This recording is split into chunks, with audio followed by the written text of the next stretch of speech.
Thank you very much, Mr. President. This report has been very long due, actually too long. It's about time for the Council of Europe to condemn the crimes of communist regimes. We have had very many debates within the Political Affairs Committee. We had long meetings in September and December. And actually, on the December meeting, there were no one in the committee voting against the report. There were only votes when it came to the amendments. But at the very end, the report was adopted without anyone voting against. And I think that's an important information to the members of the Assembly. Let me first start with telling a story. I think everyone here, or most of you, have read the book Three Men in a Boat. Most of you probably have. It's a funny book. But there's another book written by a Finnish author, and it's about two boys in a boat, and it's called With a Sailboat to Siberia. This was in 1946 in May.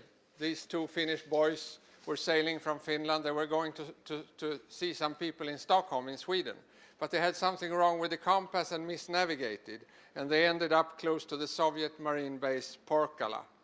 They got arrested.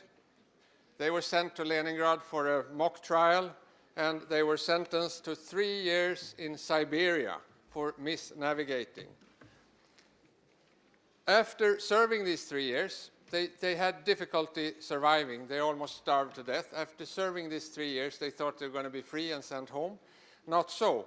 They had to stay for over 4 more years in a kolkhoz and work there, sort of free within the Soviet Union, but not free to go home. This, ladies and gentlemen, colleagues, this is communism. The individual has no right and no value. And I can tell you, had we been in a communist state, a communist society right now, this debate could not have taken place, or hardly any debate, because everyone has to think and believe the same things. I have a book here, another book by Nathan Sharansky. I really recommend this book to each and everyone to read. Nathan Sharansky, Jewish dissident in the Soviet Union, and he's written a lot of books. This came out only 2 years ago, and the name is The Case for Democracy, The Power of Freedom to Overcome Tyranny and Terror. Very important book, and Mr. Sharansky writes about the fair society. The communist states were fair societies. There are other fair societies as well. Could be fundamentalistic regimes and others. But all the communist regimes have been and are fair societies. And in a fair society, people cannot express themselves, and they do not want to express themselves because they will be punished if they do. And therefore, they do something which Sharansky calls double think. Double think, the majority of the population actually are double thinkers, while the minority are the rulers and the other minority are the refuseniks or the dissidents. And this means that if you take a poll, an opinion poll in a communist society, you will not, because of all the fear, get a clean result. If there is an election or a referendum, the same thing will happen. Mr. Sharansky, he worked very closely with Andrei Sakharov, the first and most famous dissident in the Soviet Union. And Mr.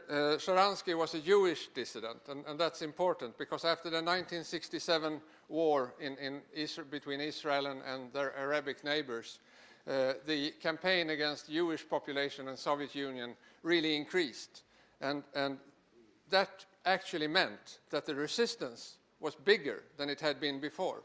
And we can see the same effect today in communist China, where the regime are actually very hard and tough against anyone with a different opinion. Falun Gong and also religious denominations are really bad treated in China.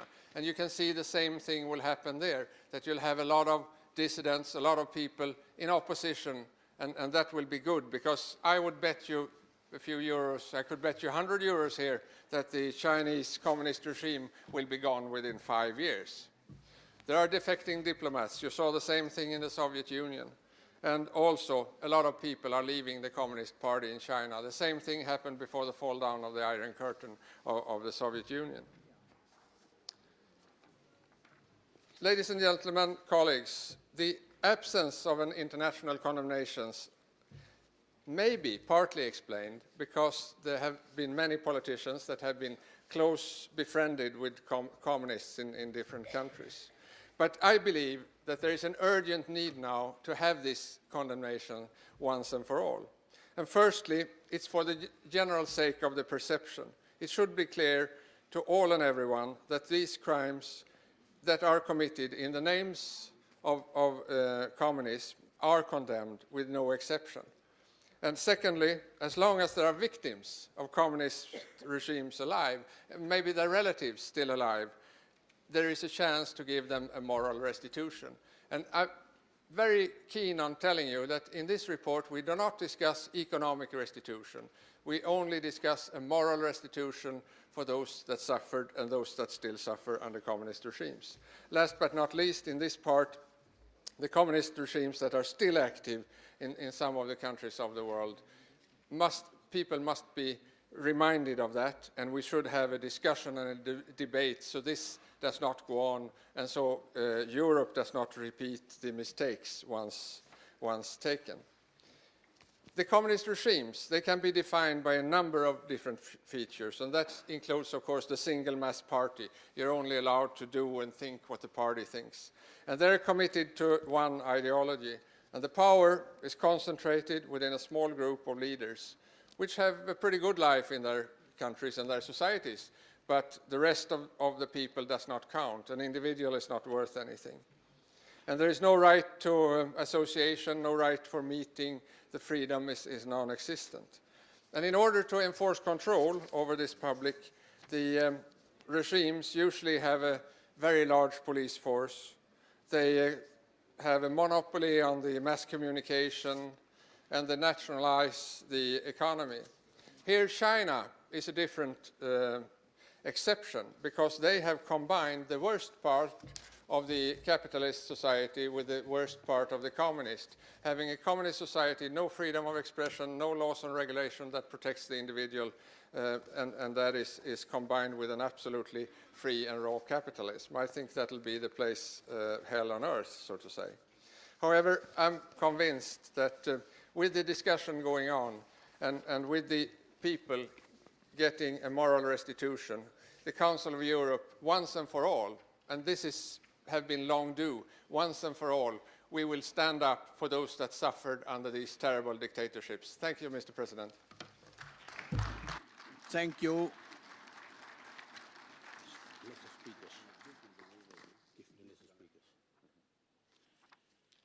I call now the first speaker, and it is Mr. Vines from the Czech Republic. He speaks on behalf of the EDG Group.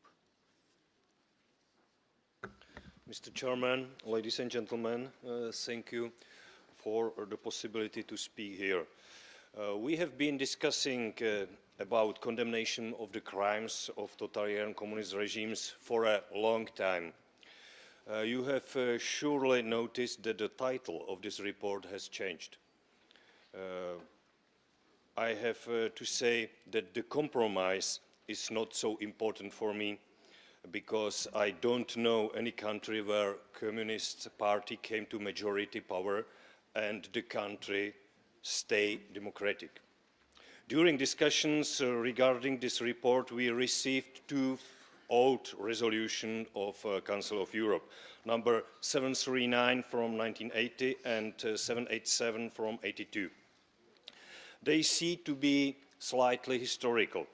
I have read both of them very carefully, and the discussion which took place at the different parliament assembly bodies was very interesting for me too. The history we had lived is not so far off as it may seem.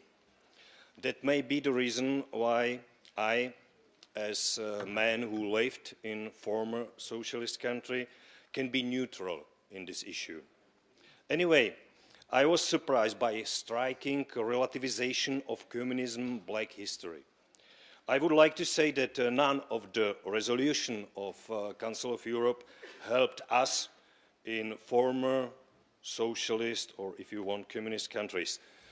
It were military steps of Ronald Reagan and Margaret Thatcher which finally brought us to the possibility of our nowadays freedom.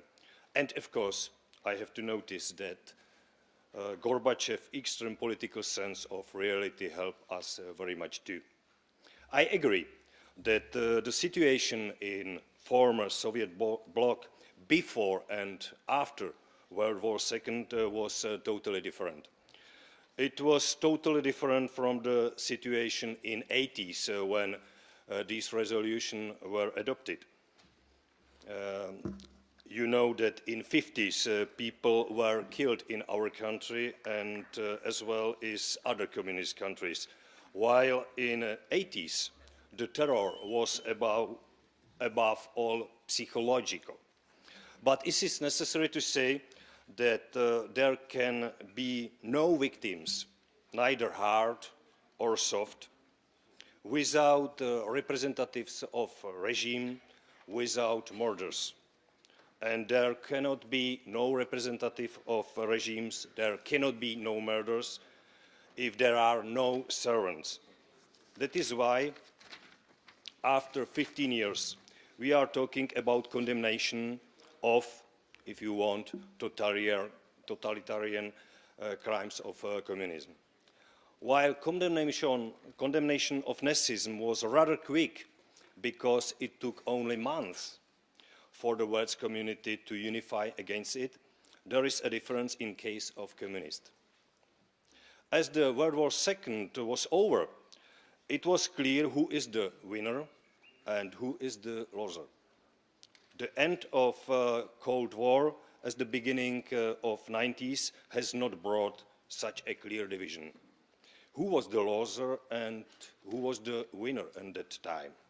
While winners of World War II became protectors, they became protectors in former Nazi and fascist countries and helped to denazify them, the end of Cold War has brought no protectorship to the post-communist countries. While Nazism was defeated in the war, the communist regimes were defeated themselves. And in this respect, I am not afraid of Nazists or communists. I am not afraid of Nazism or communism. I am afraid of servants who help to these regimes, not only in Berlin, Moscow or Prague. Thank you for the attention. Thank you. I give now the floor to Mr. Einarson from Sweden. He is the leader of the United Left Group and speaks on behalf of this group. Mr. President, under normal circumstances, I would start with congratulating my friend and colleague from the Swedish Parliament, Göran Lindblad, for an excellent report. Unfortunately, I cannot do that this time. Instead, I have to, on behalf of an unanimous political group, ask the Assembly to reject his report. But before I continue, I will make one thing perfectly clear. There have been massive violations of human rights in states ruled by parties and regime claiming to be communist. And this should be condemned, as should the massive violations of human rights in the name of democracy, freedom, Christianity, or civilization. The problem with this report, which makes it unacceptable, is that it's using the atrocities of the past as a tool to attack, marginalize, and even pave the way for criminalization of an ideology and a political current, the ideals of which are the very opposite of these crimes. This report does not make the necessary distinction between, at one hand, violations of human rights committed by regimes labeled as communist, and, on the other hand, communism as a political movement aiming at a society where the freedom of each and everyone is the precondition for the freedom of all, to quote the Communist Manifesto of 1848. And when you read the explanatory memorandum, it's clear that this confusion is intentional. Communism can mean many things, some of them contradictory to each other. But anti-communism is also a strange animal. It claims to be the advocate of freedom and democracy, but looking at history makes the picture quite different.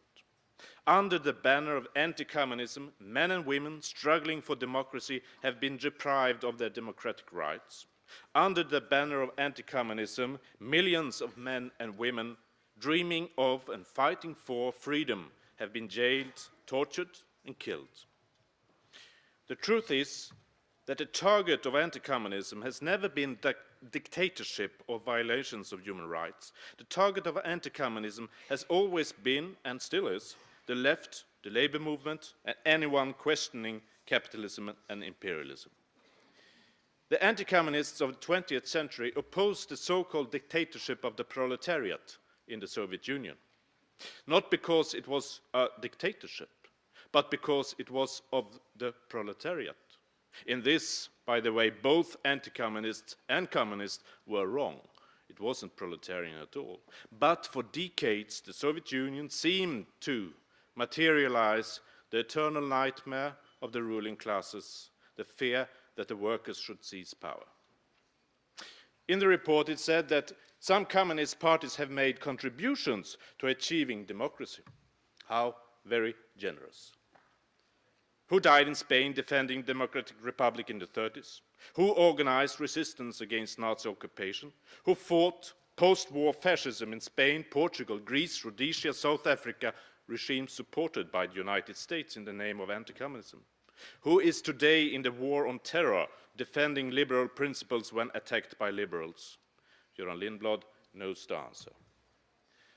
I represent a group of the unified European left. Unified most of the time doesn't mean unanimous. We come from different political traditions and we use different political labels, left socialist, green, communist, etc.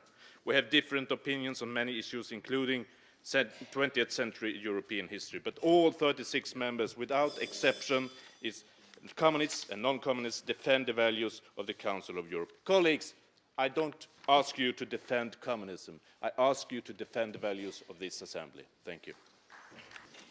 Thank you. I now give the floor to Mr. De Puig from Spain. He is the leader of the Socialist Group and speaks on behalf of this group. Merci, Monsieur le Président. Comme je viens de vous annoncer il y a un instant, notre groupe va présenter une motion de renvoi de ce texte. Certainement, le groupe socialiste est parfaitement contre tout crime. Contre tout crime, d'abord. Aussi contre tout crime d'un régime totalitaire, sans aucun doute. Et aussi contre les crimes qui a perpétrés, dans certains cas, des régimes communistes. On est contre. On ne peut pas rien accepter de ces côtés-là. Ça, c'est clair.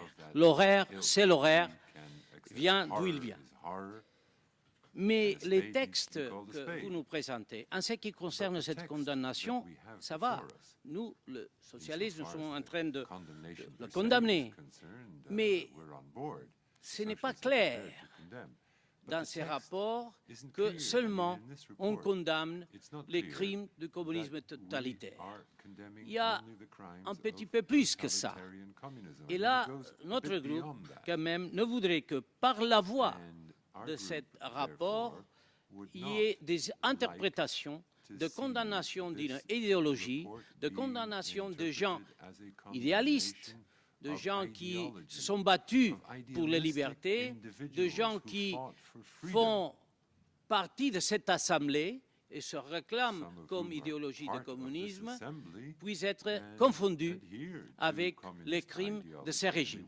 Nous ne voulons pas ça. Et je dois dire que cette fois-ci, je ne peux pas féliciter le rapporteur parce que ces rapports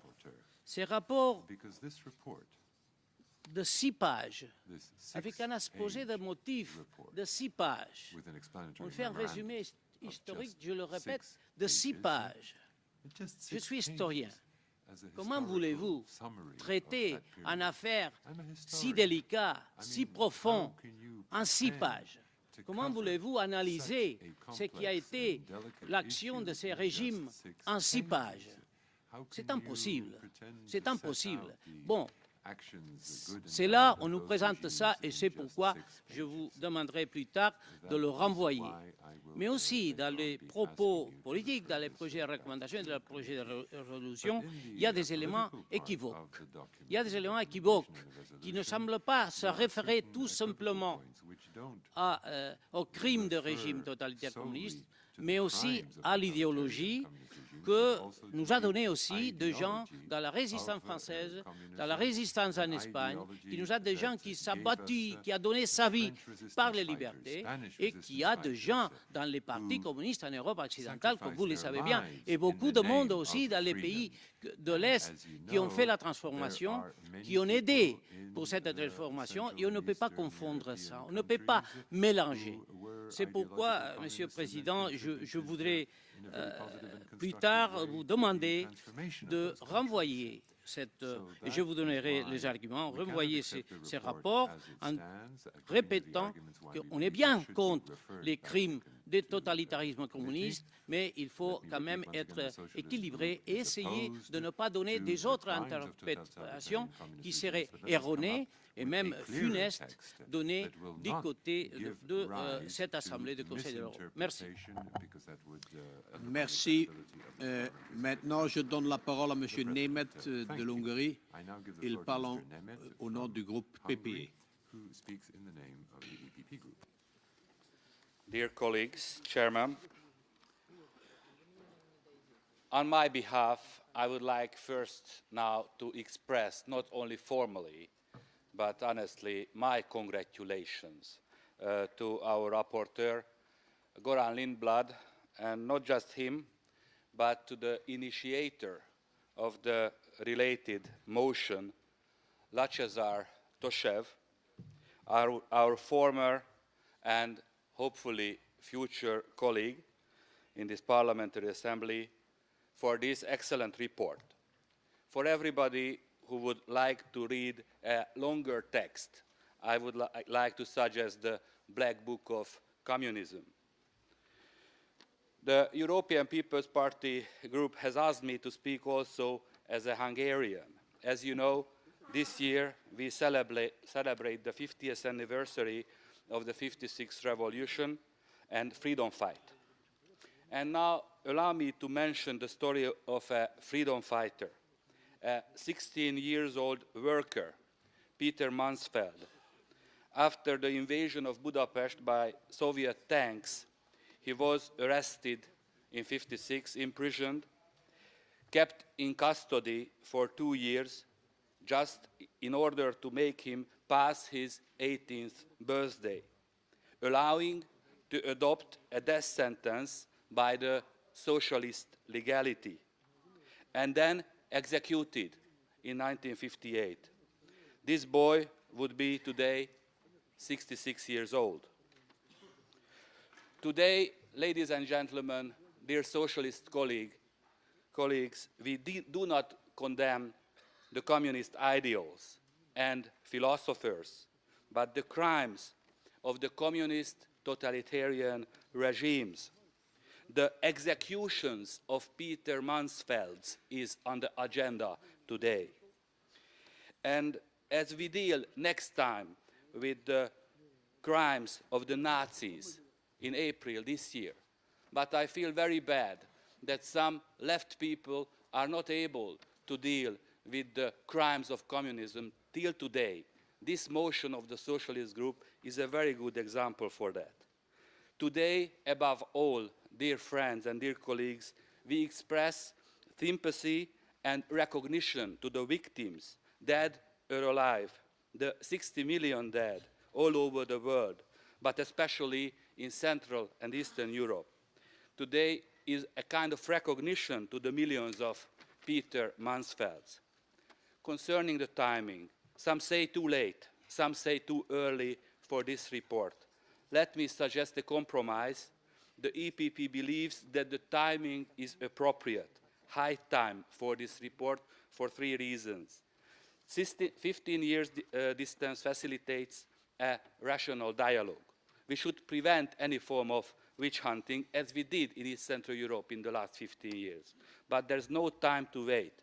The survivors of the crimes should be morally satisfied. Young generations' awareness maintained. Existing and former communist countries should distance themselves. That would strengthen democracy in Europe and in China and in Cuba and in North Korea and other parts of the world. Ladies and gentlemen, concerning the recommendations, the EPP especially welcomes the European and national committees, the idea of museums, and the memorial days. Hope that the Committee of Ministers will respond soon in a positive manner. Thank you very much for your attention. Je vous remercie. La parole est à Monsieur Matthias Yorshi de Hongrie. In the morning, there was some small demonstration in front of this building, and I think all of us received different letters from different lobby groups that it's very wrong what we are doing and want to condemn the crimes. Now I would like to inform the United European Left and all those who wrote those letters that they were free to come here and to write letters to us. When I was younger, I had much more hair and it was not gray, I even had a beard. When we wanted to write letters, when we wanted to demonstrate, then we were beaten up and put to jail, most of us. And that is a huge difference. And it's a fully wrong perception, what I hear from the United European Left, and anybody would like to set aside and ban communistic ideas. Why would I do so? And as Luis Maria said, the number of people who were believers, my father was a believer, did not do any crime. Why would I condemn my father? I really see no reason to that. But I think there is something we should learn from this very intellectual attitude. There was a very good, very famous Hungarian philosopher, Georg Lukács, who said, right or wrong, my party. Or Jean-Paul Sartre, who before he died, he said, I knew all about Gulag, but I didn't disclose because I didn't want to demoralize the working class in believing in the future.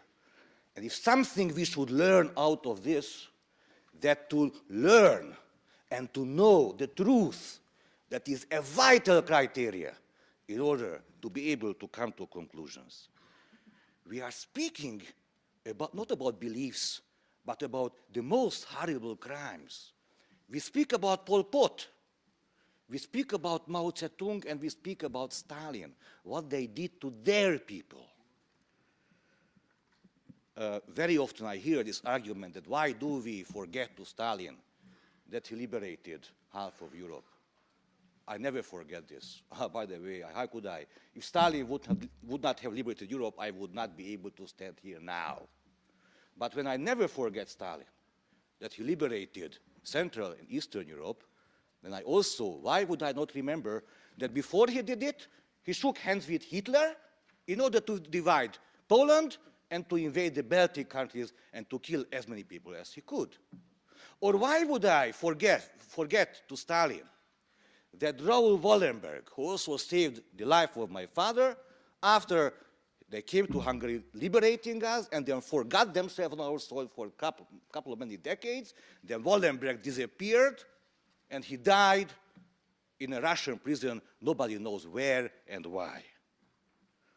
Ladies and gentlemen, my basic fear is, and I don't understand why is that, why are there people in the left who do not recognize it is not about ideology and beliefs, it is about the most terrible crimes, or one of the most terrible crimes that happen to human beings in our continent. And I have the worry that this debate can be used for different domestic political purposes. It's not a problem in the Netherlands or in Denmark, fortunately not anymore in Hungary because we also don't have communists anymore. It can be a problem in other countries. So I really hope at the end of the day, this assembly will be united to condemn the criminal acts of the communists. Because what Stalin did, it was the worst for the Russian people, not only to them, but for the Russian people. So I'm absolutely sure and convinced that together with the Russians and every Central Eastern European people and the representatives will be united in condemning this terrible thing. Thank you very much. Je vous remercie. La parole est à Madame Catherine Sachs d'Estonie. Mr. President, ladies and gentlemen, if the Council of Europe really values the rule of law, democracy, and human rights, we should apply the same criteria to the evaluation of our recent past. We are not talking about any distant area, about slavery period, but about the history that most of us have seen with our own eyes. And that is why we need the truth most of all. But in reality, unfortunately, this personal involvement, personal past, personal role makes it difficult for some people to admit what really happened. I asked the floor in order to express my support to the resolution to condemn the crimes of the totalitarian communism. And I do it despite the fact that I was myself a member of the Communist Party of Estonia. Why it happened so, it's not important now, but I am not proud of it today, at least for the reason that it was severe hurt to the feelings of my parents who suffered for this regime. I believe that I am myself the most severe judge here. I hope that the efforts I have made to terminate this regime and to build up democracy in Estonia have retrieved the harm of my belonging to the Communist Party. This resolution, just as the same kind of document adopted by the Estonian Parliament in 2002, does not make me responsible for the crimes I never committed. Any personal involvement to the genocide or crimes against humanity can be charged only by court. That is why I find absurd the claims made by some people of my political group that with condemnation of totalitarian communism, we condemned also people among us. I find ridiculous the statement made by so-called Russian expert in international media that the president of Estonia should be condemned together with this resolution because of his communist part. With the name of Mr. Arnold Rüütel, there was mentioned names of the Lithuanian Prime Minister, President of Moldova, and former President of Poland in his statement. Even the President of the European Commission, Mr. Jose Barroso, was included in that list. Today in the morning in my party group, Angela Merkel, the German Chancellor, was added to this group of people. And that is total nonsense, or in contrary, purposeful effort to mislead the public in order to avoid the truth. Dear colleagues, why I consider adoption of the resolution is the utmost importance. Not so much because of the clearing accounts of the past, but keeping in mind today and tomorrow. Or else we cannot be sure that it will never happen again if we don't do that. Dear comrades from the Socialist Group, last year, the Estonian Social Democratic Party celebrated its 100 years anniversary. For half of these years, our party was forbidden and our members were among the first victims of communist regime in 1940. Now, it is crucial for modern social democracy to draw a very clear line between crimes committed and the values we treasure. It is important for our future. And I hope that my children and my grandchildren will never experience the horrors what my parents did. This is important for me too.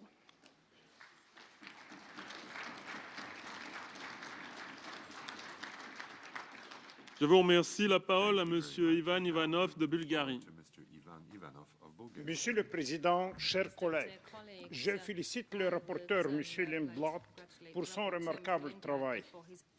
La condamnation des crimes du régime communiste est nécessaire pour plusieurs raisons fondamentales. Premièrement, en quantité et en brutalité, les crimes du régime communiste sont comparables à ceux perpétrés par le nazisme.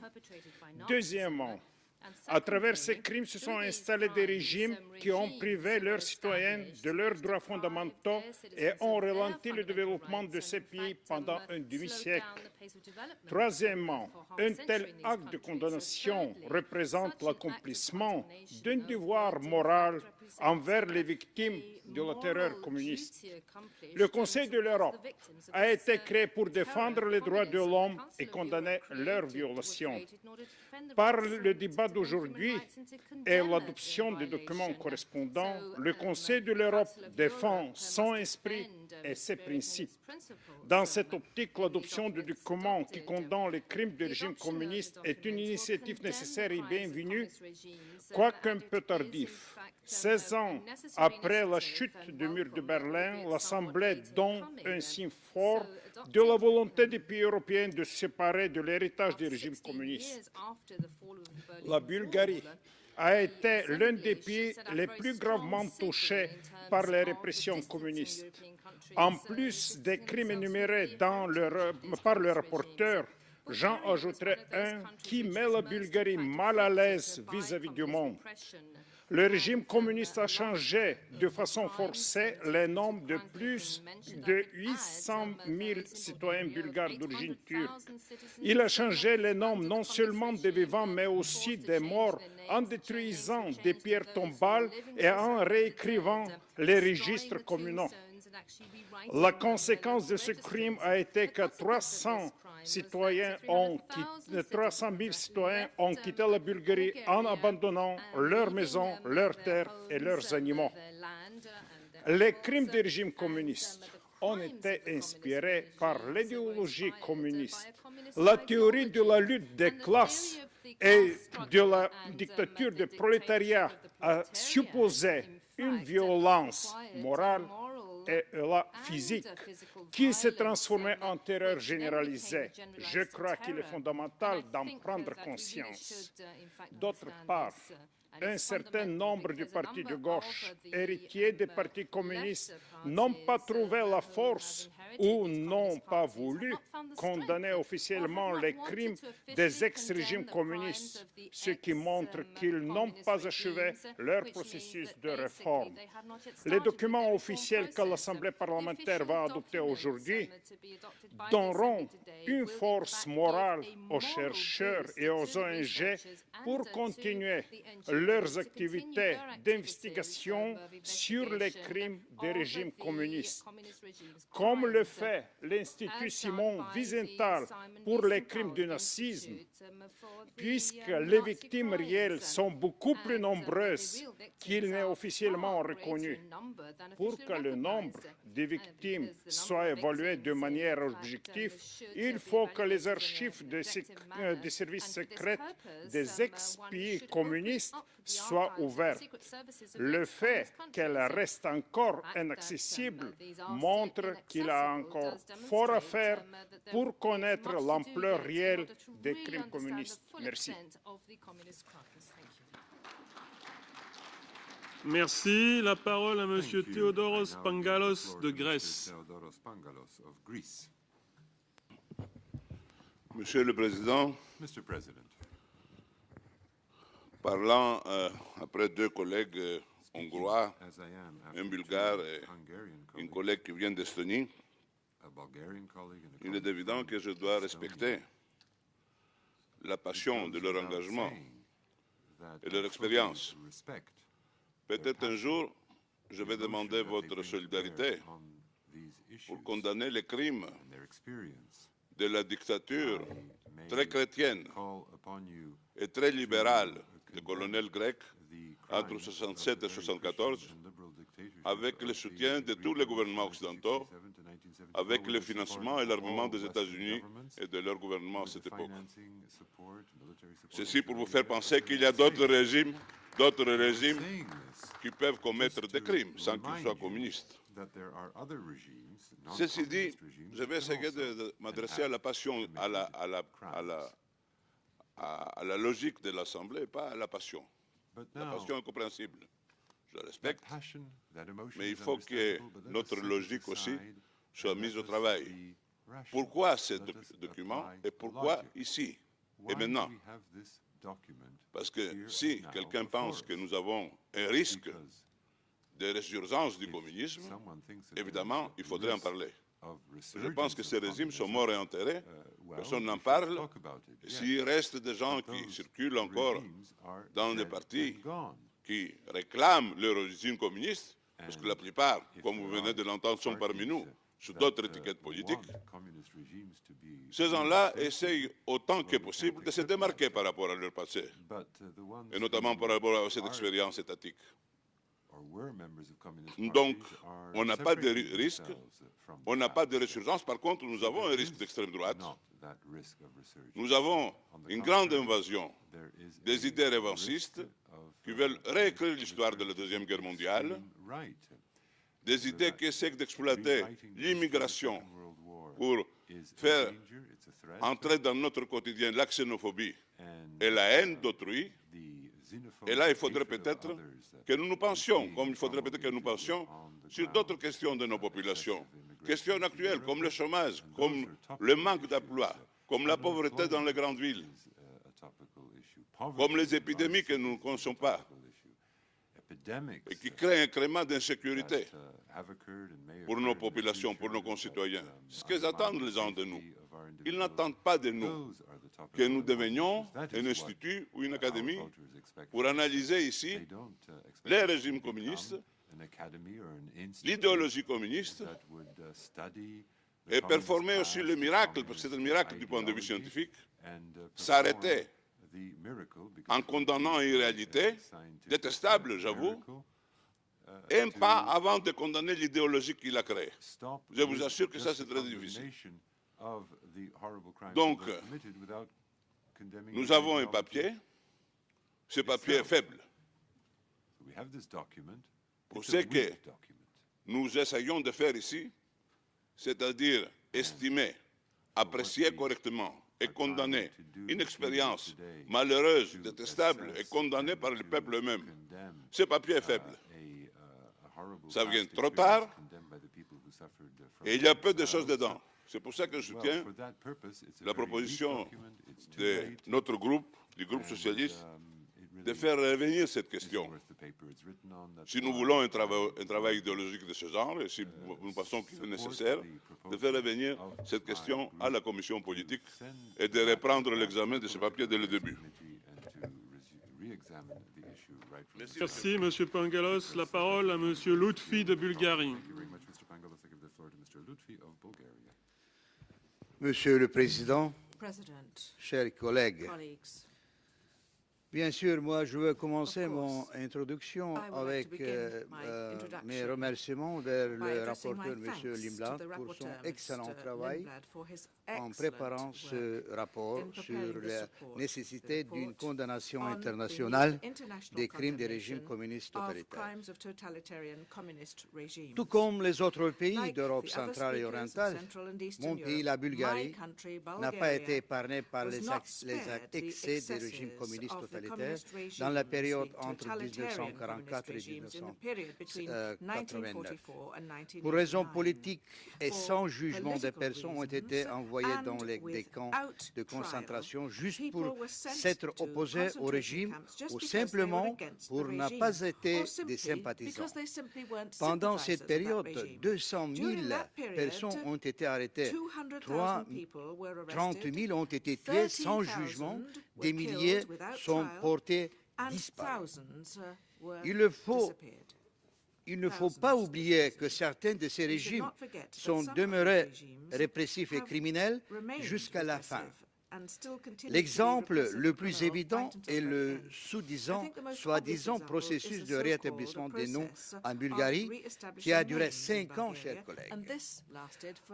Dans la période 1984-1985, seulement en 2 mois, en flagrante violation des droits de l'homme, assassinat, incarcération en camp de prison.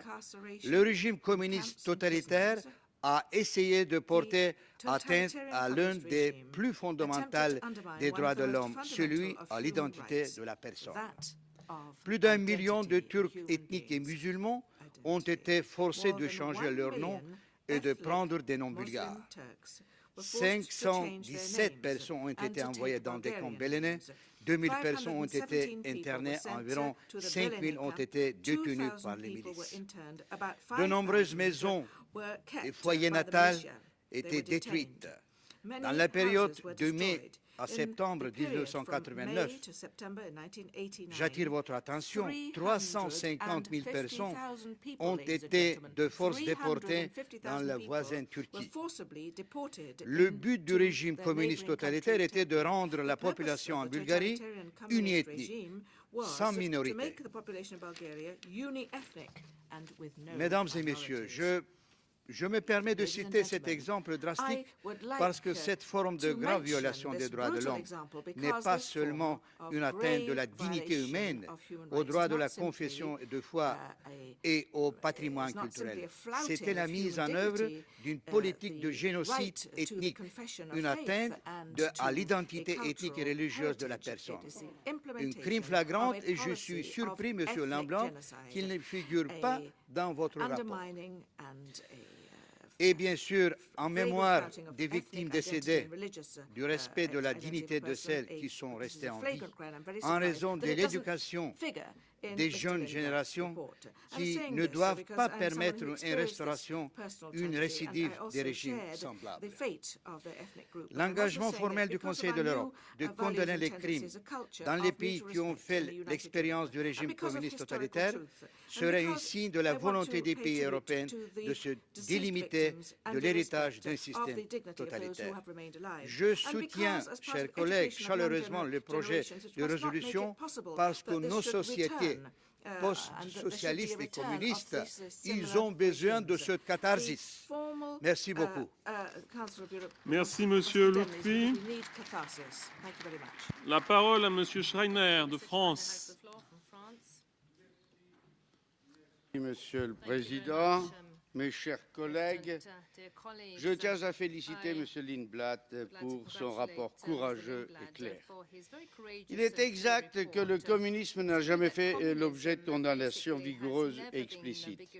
Si le nazisme comme idéologie et les dirigeants nazis après la Deuxième Guerre mondiale ont été jugés et condamnés, et à juste titre, si les associations d'anciens déportés n'ont cessé de raviver la mémoire collective pour que nul n'oublie l'ampleur des crimes commis, rien de tel ne s'est produit à l'égard des régimes totalitaires communistes. Pourtant, par leur ampleur, les crimes commis n'ont, hélas, rien à envier à ceux perpétrés par le régime nazi, comme le montre le rapport de notre collègue. Les nazis ont exterminé. Les communistes du régime totalitaire ont tué des victimes et des millions de victimes innocentes.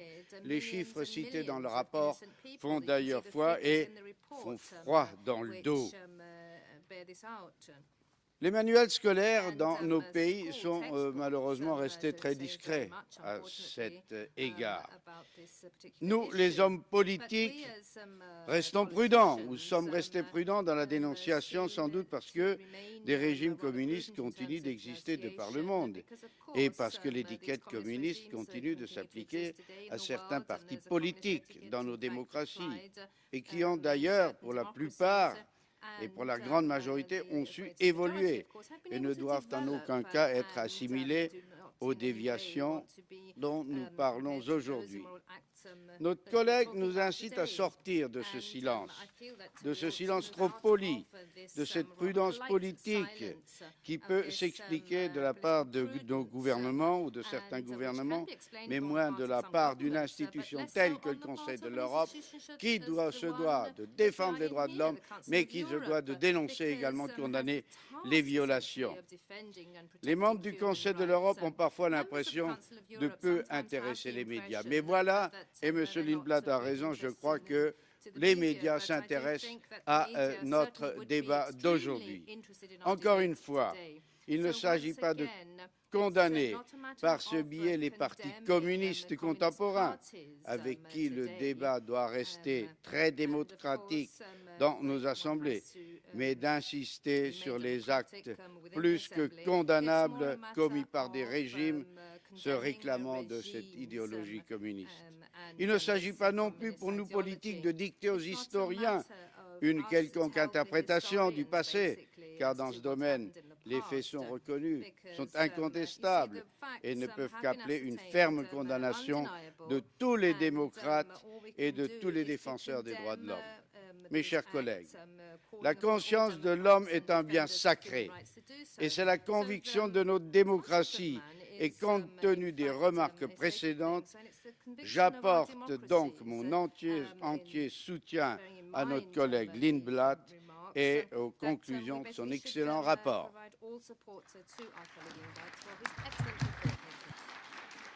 Merci, Monsieur Schreiner. La parole à Monsieur Lozančić de Bosnie-Herzégovine.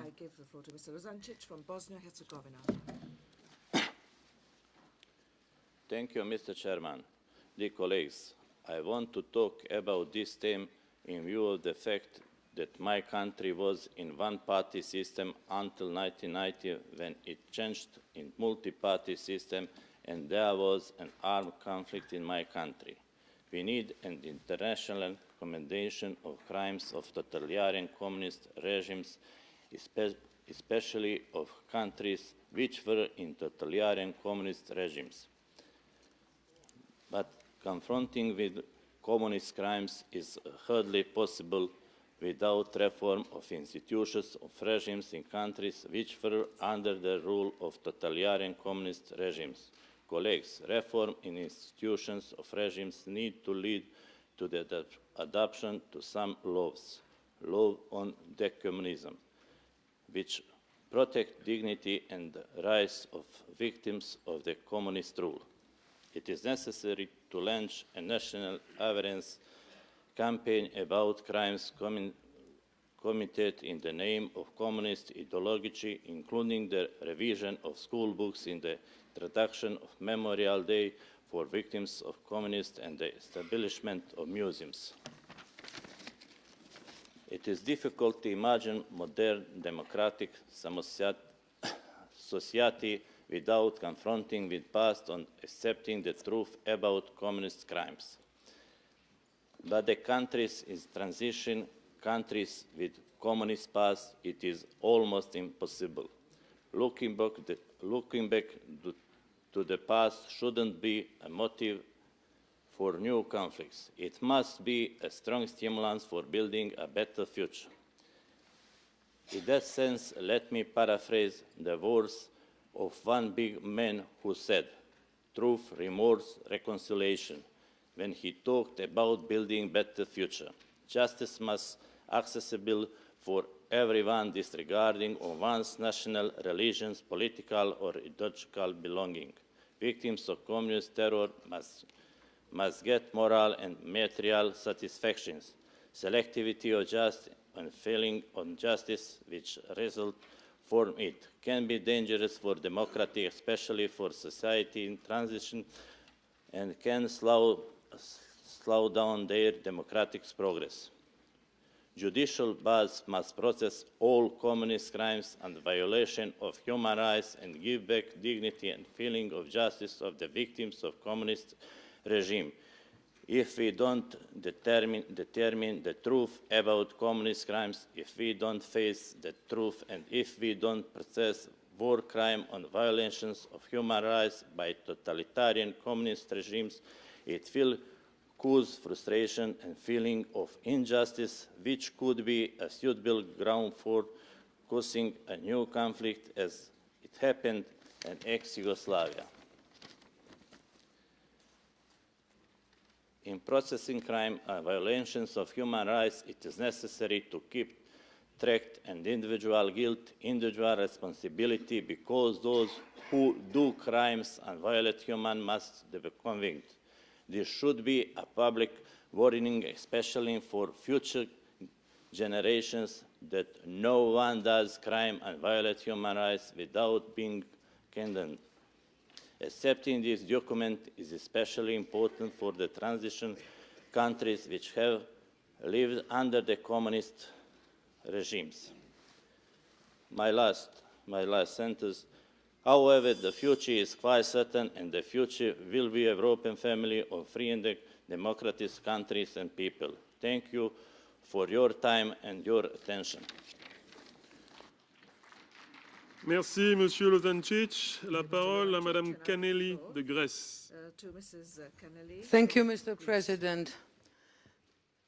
I heard all the previous speakers. They spoke as Estonians, Hungarians, Bulgarians. So permit me, dear colleagues, to speak as a Greek communist parliamentarian.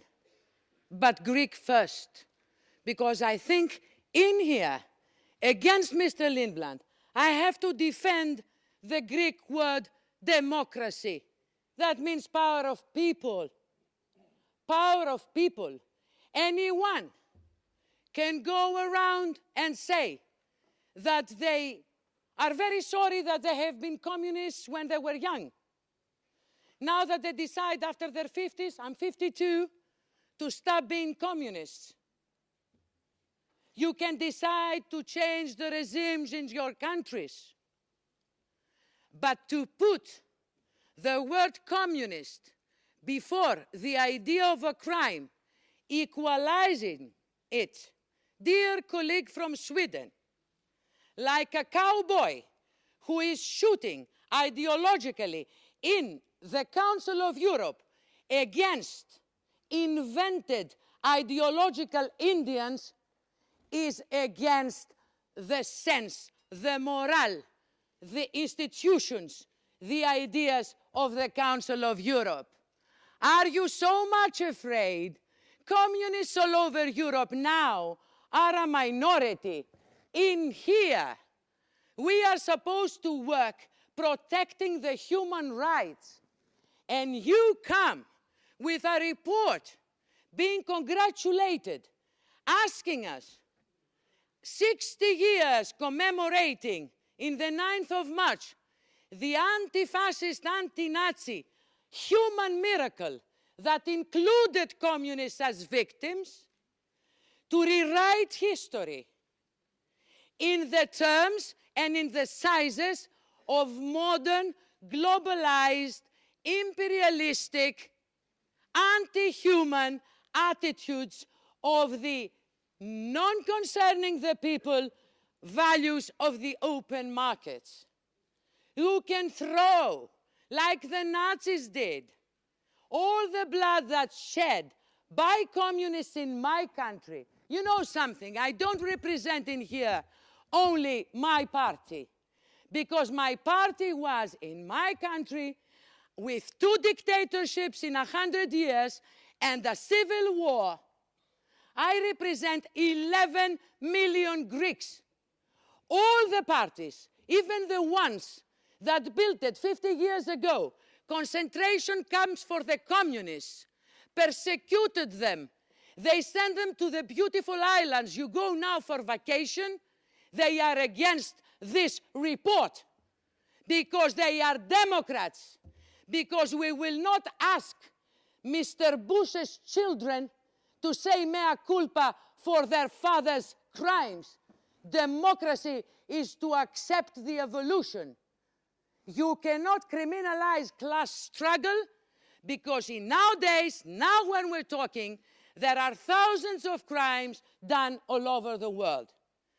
Please, Mr. Lindblad and dear colleagues, don't create enemies, because then if you take the scalps of ideas, when new ideas arise in the 21st or in the 22nd or in the 23rd century, when none of us will be alive, they will remember the Council of Europe as the start of witchcrafting with the communists first, and then maybe the blonde, the not tall, the very high, the very fat, or the very thin.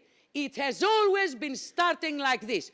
If you want to be a cowboy, wear red boots. Maybe your path is going to be healthier, nicer, and more democratic.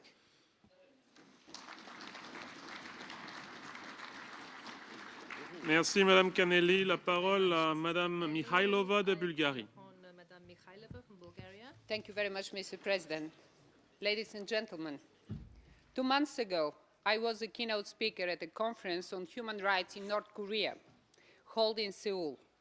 What I have heard there and what I have seen on a documentary was so terrifying that it's hard to believe for a normal human being. This all have reminded me once again about how evil a communist regime can be, and how the absence of international condemnation of the terror, massive human rights violations, and death of many millions of individuals give a chance, regrettably, to many dictators in the 21st century to feel untouchable by law. Ladies and gentlemen, it is difficult to speak about communism without emotions, because it is not so much a question of politics, it is a question of humanity. During these months, one of the questions was, isn't it too early for such a debate? I think that the assessment of the crimes of communism came too late. Some of the victims are not alive. They left this world with the sadness of non-existing justice. In the name of those who survived, I want to congratulate the rapporteur for his dignity and, why not, for his courage to raise this issue and to defend it in a convincing way. There is no doubt that the communist regimes have killed millions of people in Central and Eastern Europe, including in my own country, Bulgaria, that they have changed the lives of one whole generation. Only in Russia, there were 20 million victims, more than the victims or compatible with the victims during the Second World War. Some people would oppose me that this is already a history and that it will never be repeated. I do not agree. First, because there are still places in the world like Belarus, Cuba, North Korea, and others, where the same evil practices are used against people simply because they want freedom, democracy, and human rights. Second, because during this debate, and especially during the vote, will become clear the real political assessment of Europe of the crimes of communism, the wish of some politicians to maintain good relations with some countries whose rules are still based on communist ideology should not prevent them of being just and follow the spirit of the Council of Europe. It will prove also whether the newly named socialist parties of Central and Eastern Europe have cut with their past. Ladies and gentlemen, dear colleagues, the French resistance and the Spanish resistance cannot be an excuse for the crimes committed by communist totalitarian regimes. I repeat, should not be an excuse. The third point I would like to raise is that today's debate is sending an important message to the new generations and keep them away from a sort of nostalgia for communism. It will prove whether we, the deputies of the oldest democratic institution of Europe, the symbol of human rights, are driven by principles or by conjuncture, whether we are ready to name the truth and to defend the truth. The young people of Europe and all over the world need examples of principles, courage, and commitment to defend human dignity. Thank you.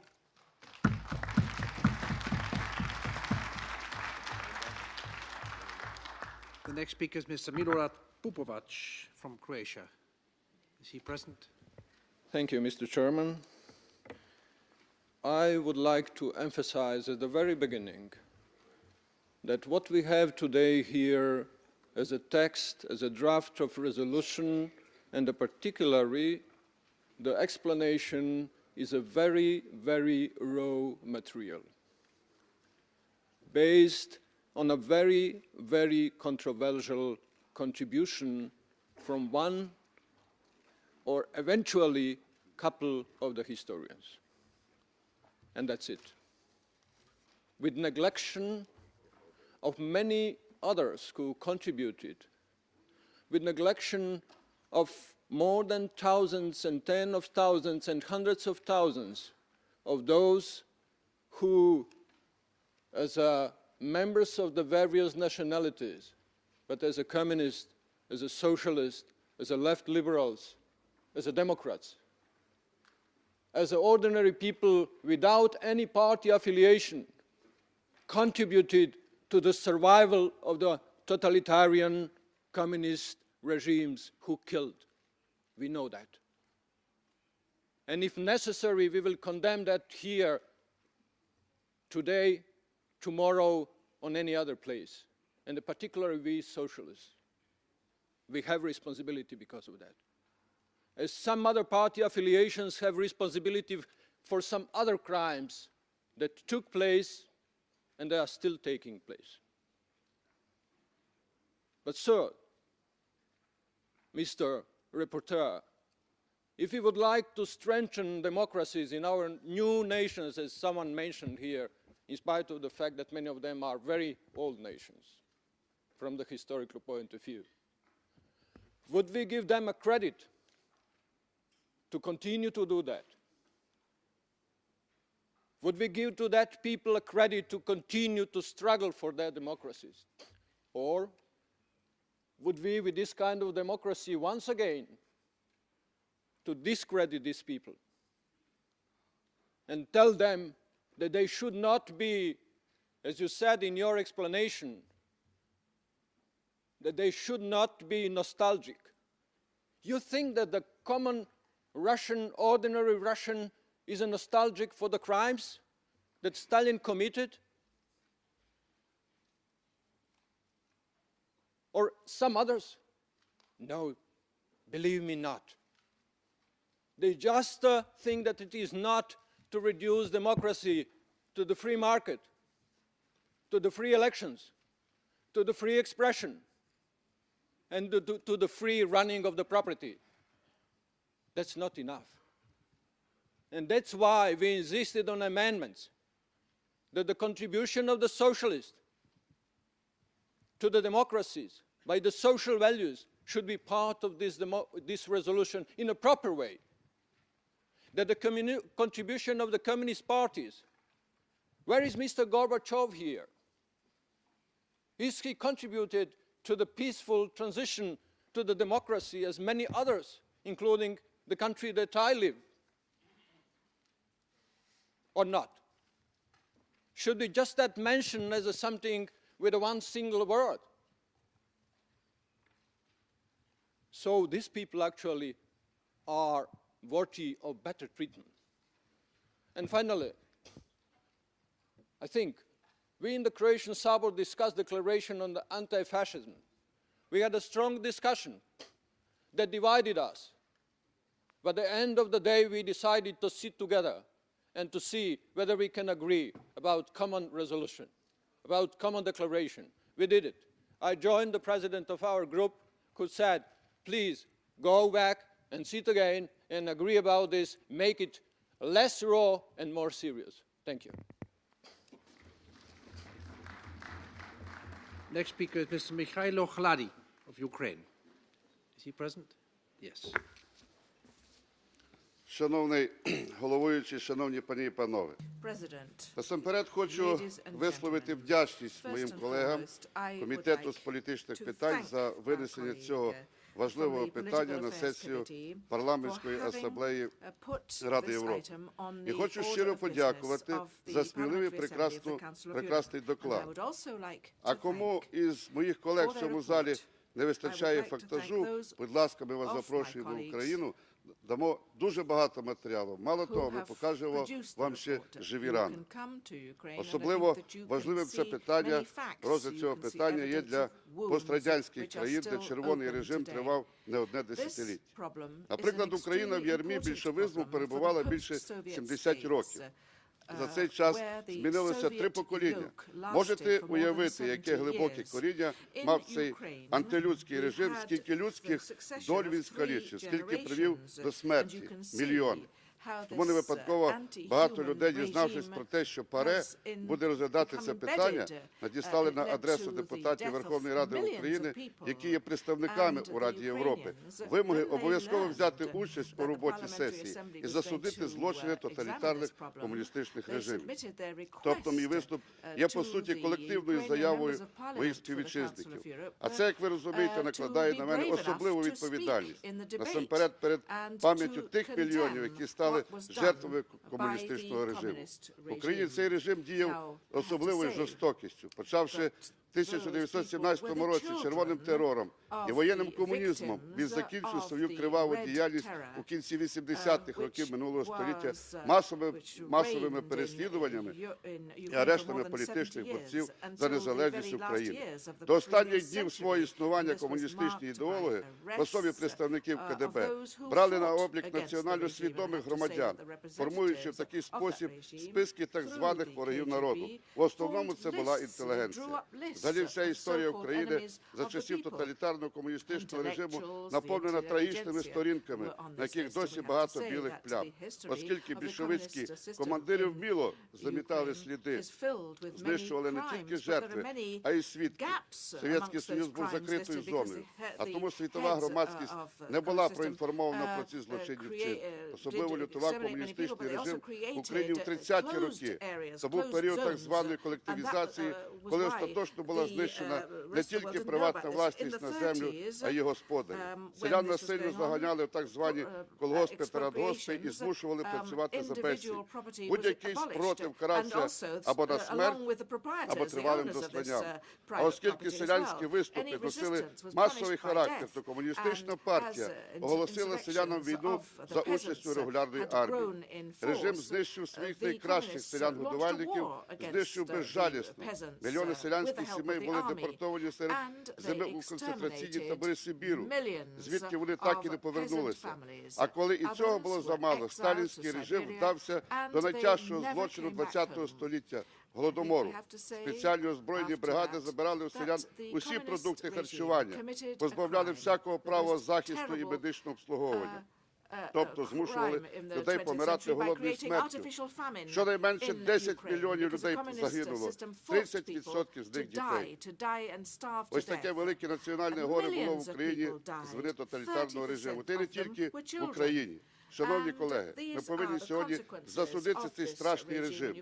Друге, підтримуючи проект резолюції в цілому, я хочу від імені української делегації звернутися до своїх колег з усіх країн Європи, до міжнародної спільноти, посприяти тому, аби їх парламенти визнали Голодомор України в 32-33 роках минулого століття геноцидом комуністичного режиму. Дякую за увагу.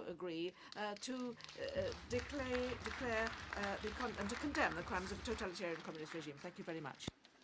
Mr. Oskar Skarstens from Latvia. Ladies and gentlemen, I would like to express my appreciation to the Assembly for the decision to call for international debate and condemnation of totalitarian communist regimes.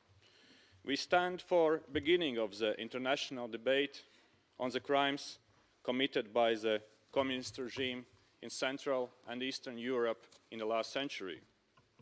The crimes committed by totalitarian and communist regimes have to be investigated, and those who have done them have to be brought to the trial, as was the case with the horrible crimes committed by the Nazi.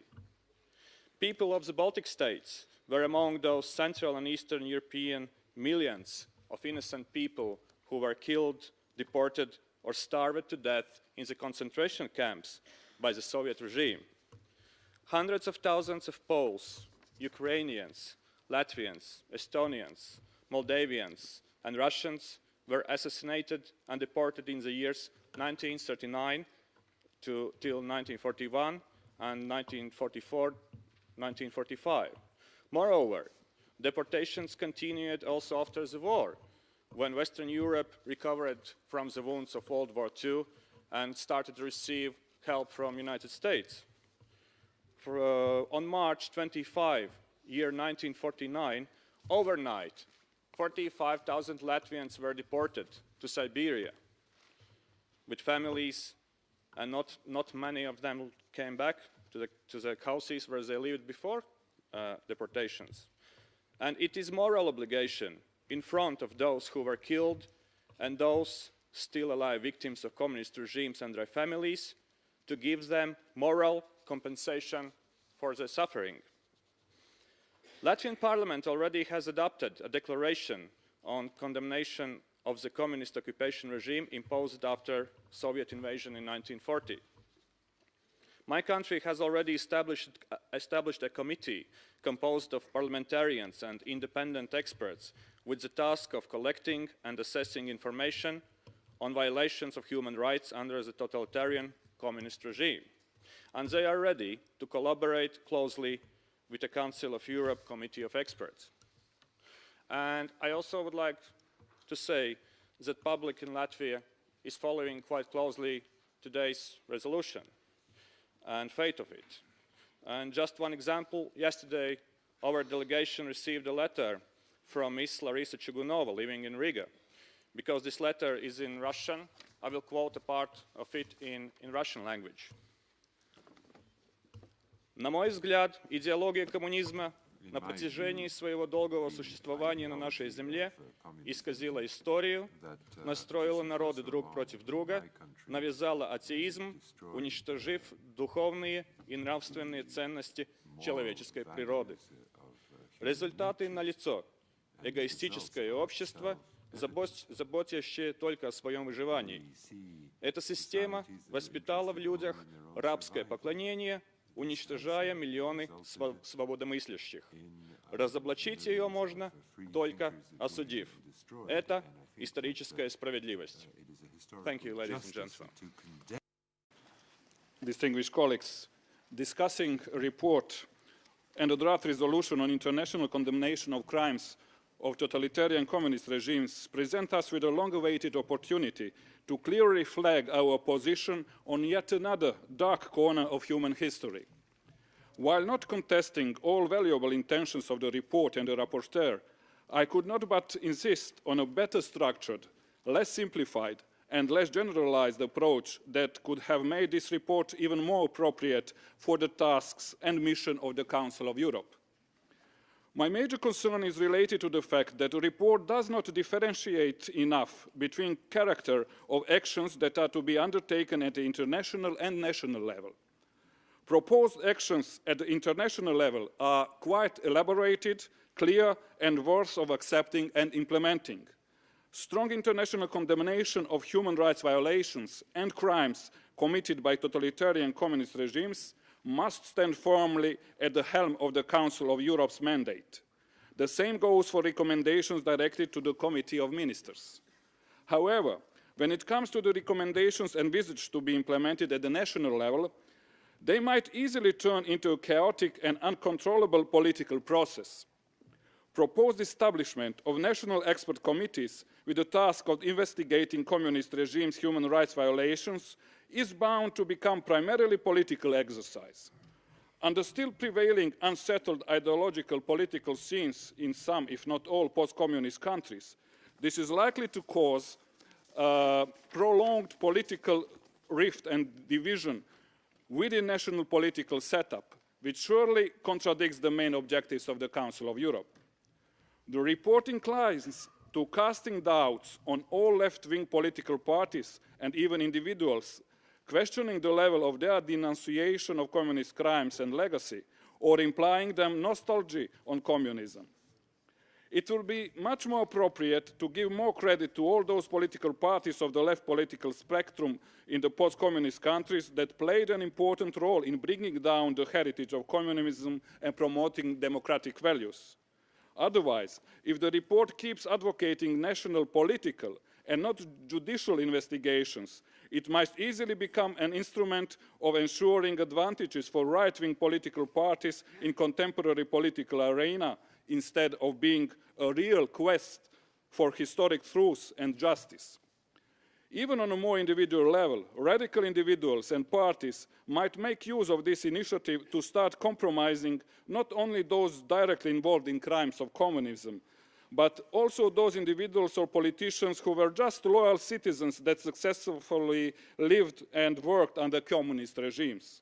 Therefore, the proposed recommendations could be acceptable to me only if amended in a way that would clearly define that national-level actions against human rights violations and crimes of communist regimes are to be taken not by special political or expert committees, but by legal and judicial bodies that are to investigate and prosecute concrete crimes and perpetrators to the highest possible extent. Having in mind other shortcomings of this report explained by my colleagues from Socialist Group, it would be appropriate to come back to it once it is revised and brought into line with expressed remarks. Thank you. Mr. Konstantin Kozachev from the Russian Federation.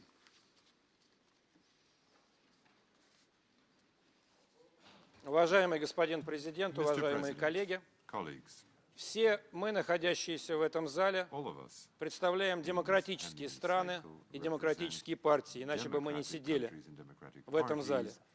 Я думаю, то, что нас объединяет, заключается в том, что любые преступления, кем бы, когда бы и во имя какой бы идеологии они не были совершены, заслуживают безусловного осуждения. Я думаю, все мы согласны в том, что если речь идет о политике, то преступления не совершаются демократическими режимами, они совершаются режимами тоталитарными. И я думаю, что если бы тема доклада сохранилась бы в том виде, в каком она изначально была представлена Ассамблее, осуждение преступлений, совершенных тоталитарными режимами, единство в этом зале было бы гораздо более значительным, потому что тогда бы мы могли говорить и о греческом режиме, существовавшем здесь, тогда мы могли бы говорить о режиме Пиночета, который уничтожал коммунистов методами, которые были почище сталинских методов. Мы могли бы провести серьезнейшую дискуссию о корнях, причинах и недопустимости повторения в будущем тоталитарных режимов.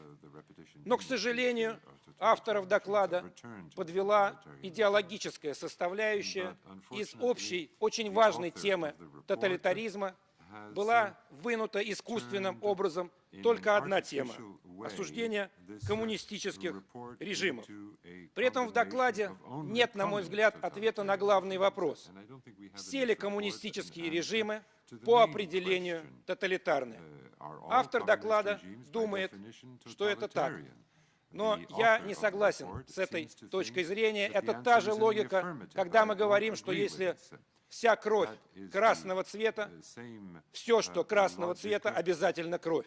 Нет, уважаемый господин Линдблад, томатный сок тоже красного цвета. И если мы говорим о коммунистических режимах, которые существуют сегодня в современном мире, а это в том числе правящая в Молдове, государстве-члене Совета Европы, коммунистическая партия, мы либо должны объявлять этот режим тоталитарным и преступным, следуя логике вашего доклада, либо мы должны признать, что доклад недоработан и на самом деле четкой логики в нем нет. И еще одно обстоятельство, которое мне, представителю демократической партии, не позволяет поддержать данный доклад при всем понимании и всем желании осудить преступления, совершаемые тоталитарными режимами, в том числе преступления, совершенные тоталитарным коммунистическим режимом в моей бывшей стране, в Советском Союзе. Это обстоятельство — попытка поставить на одну доску коммунистическую идеологию и идеологию нацизма. Придерживаясь демократических убеждений, я считаю, что между этими идеологиями есть очевидная разница, которая не нуждается в доказательствах. И я убежден в том, что любая идеология, которая действует, которая реализуется в рамках закона, не может быть запрещена, не может быть объявлена преступной именно потому, что она существует и реализуется в рамках закона. У нас сегодня идет достаточно странная дискуссия. Мы обсуждаем то преступление, то режимы, то идеологию. Я могу заверить присутствующих, что люди, которые будут слышать о наших сегодняшних решениях, будут запутаны еще больше. И следствием этого решения, если резолюция сегодня будет принята, будет совершенно неадекватная реакция и со стороны тех, кто ненавидит коммунизм, и со стороны тех, кто его поддерживает. И я бы не хотел, чтобы наша Ассамблея посылала такие ложные сигналы демократическим партиям и демократическим сообществам современной Европы. Спасибо.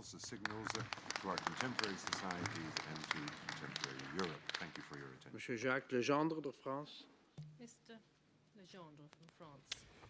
Monsieur le Président, mes chers collègues, Le Conseil de l'Europe dénonce, session après session, les atteintes aux libertés, les crimes commis en Europe et même partout dans le monde. C'est son honneur et sa mission que de veiller au respect scrupuleux des droits de l'homme. Comment pourrait-il éviter de condamner les crimes commis par les régimes communistes dictatoriaux? Nous avons condamné le fascisme et nous avons bien fait. Nous avons condamné le nazisme et nous avons bien fait, mais il existe aussi des régimes dictatoriaux d'origine communiste. Il est donc de notre devoir également de les condamner.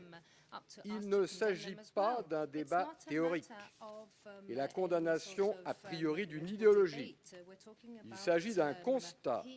Dans tous les pays où le Parti communiste est arrivé au pouvoir pendant le terrible XXe siècle, il a supprimé les élections libres, le pluripartisme, l'information libre, il a emprisonné ses opposants et souvent il les a exécutés. C'est exactement ce que le Conseil de l'Europe dénonce partout où ceci se produit. Comment pourrions-nous rester indifférents? Les morts, vous le savez, se comptent par millions. On ne va pas débattre sur le décompte, il s'agit d'exécutions massives et dans de très nombreux pays. Staline, disons-le, était un assassin. Il relèverait aujourd'hui d'un tribunal pénal international. Et je ne suis pas sûr que celui-ci ne s'intéresserait pas également au cas de Lénine et de Trotsky. Et quand je dis ceci, je ne vise pas tous les présidents ou tous les responsables communistes.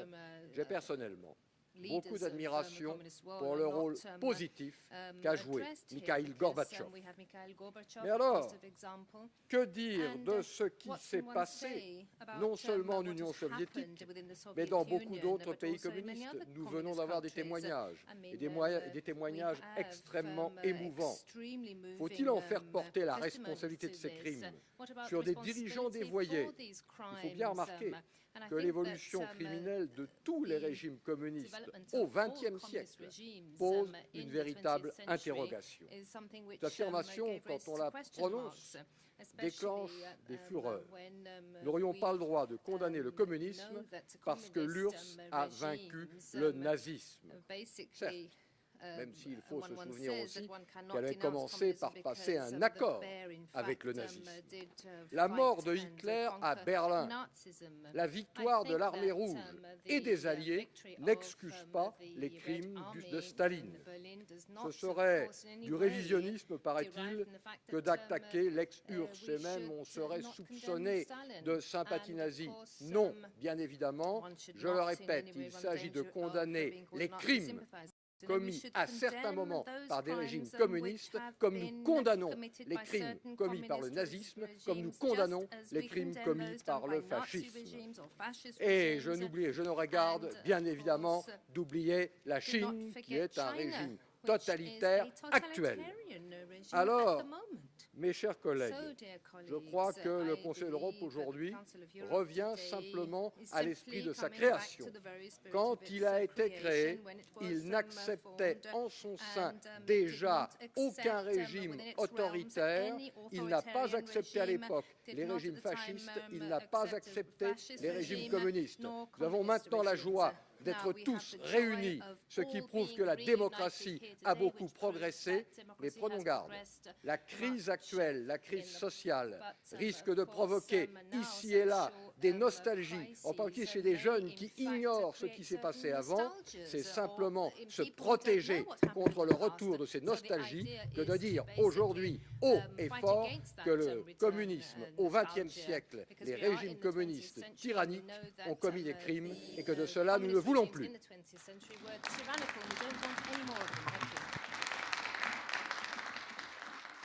Mr. Peter Lachnit from Czechia.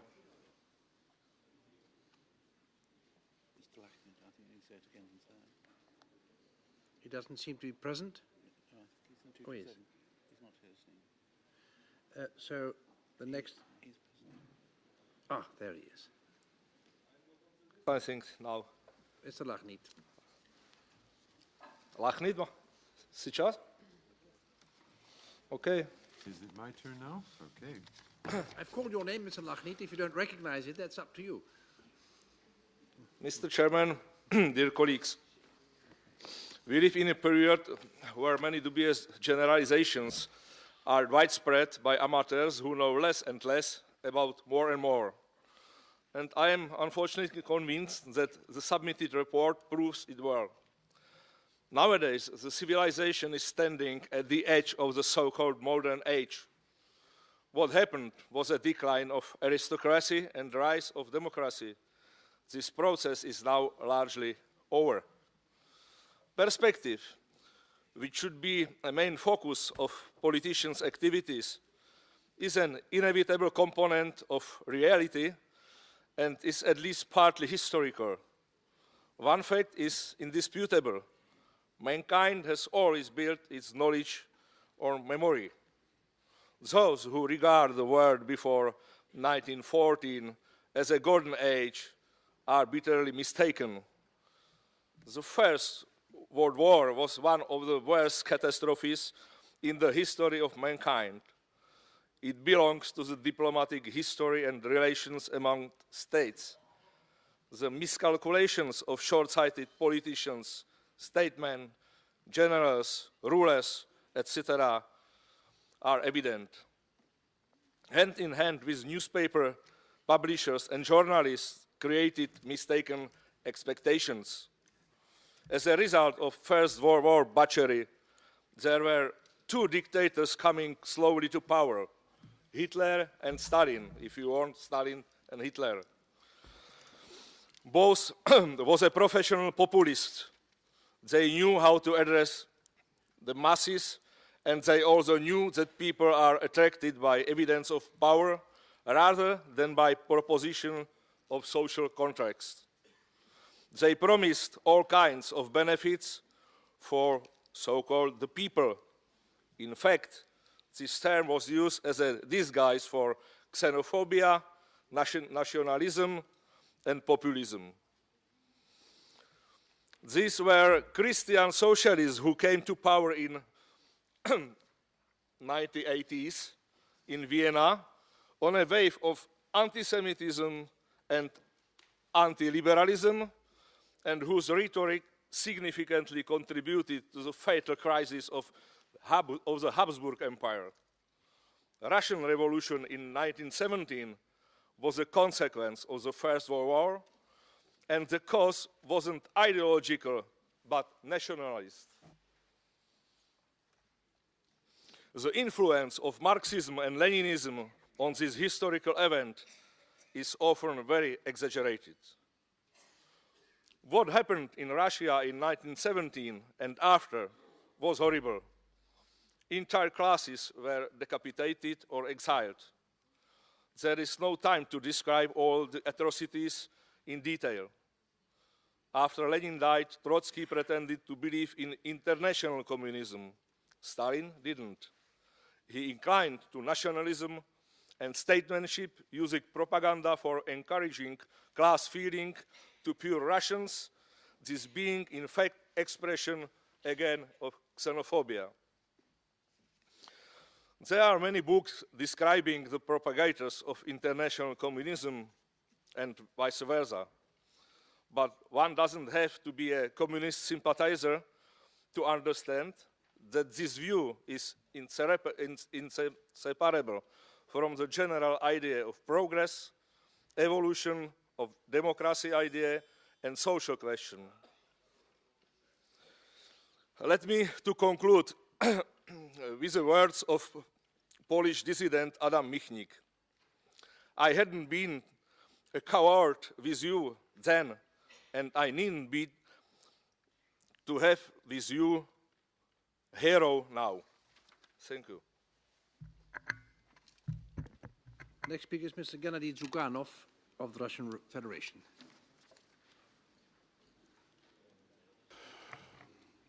Уважаемые коллеги, известный писатель, гуманист немецкий Томас Манн назвал антикоммунизм главной глупостью XX века.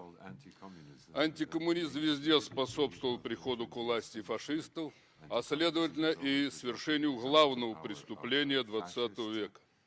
Почему сегодня тащат ПАСЕ главную глупость и главное преступление XX века? Я был на 2 заседаниях политкомиссии.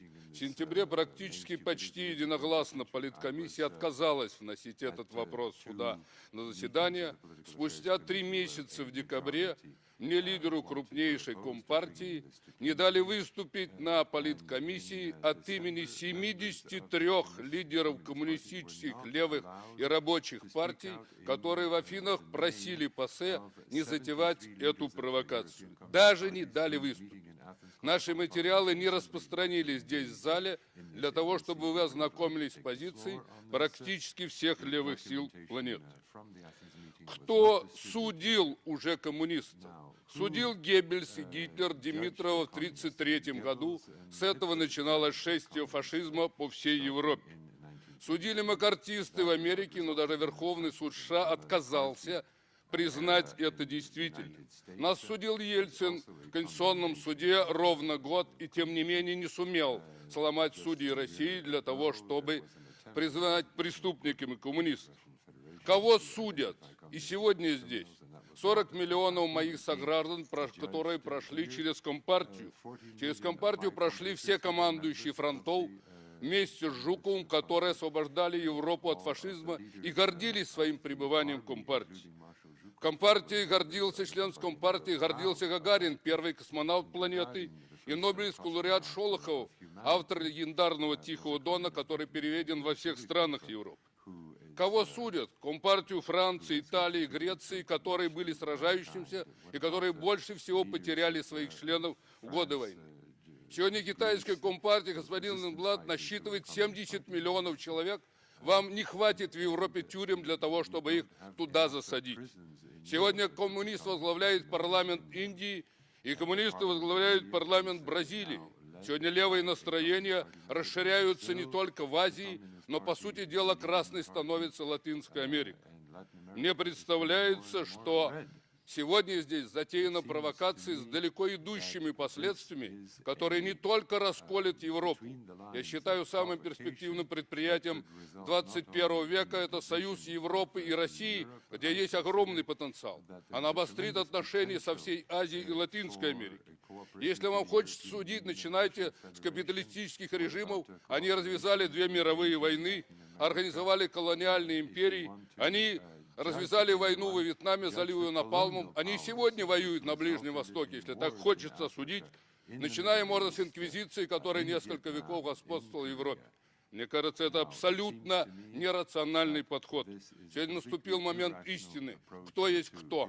Кто либерал, а кто пособник фашистов? Кто социал-демократ, а кто опять, как в 30-е годы, укроется и будет поощрять развитие фашизма сегодня в Европе? Сегодня в Прибалтике фашистские эсэсовцы уже маршируют и об этом молчат. Сегодня нарушаются сплошь и рядом национальные права многих народов. Мы считаем, что это нерационально. Фашизм начался с поджога Рейхстага. Его поджег Ван дер Любе, полусумасшедший человек. Зачем Линдблад, вам, господин Линдблад, и другим поджигать снова Европу и сеять рознь между партиями и движениями? Мы считаем, что в этом зале запахло нечто коричневым и холодной войной, что совершенно недопустимо для Совета Европы, прав человека и достоинства каждого гражданина.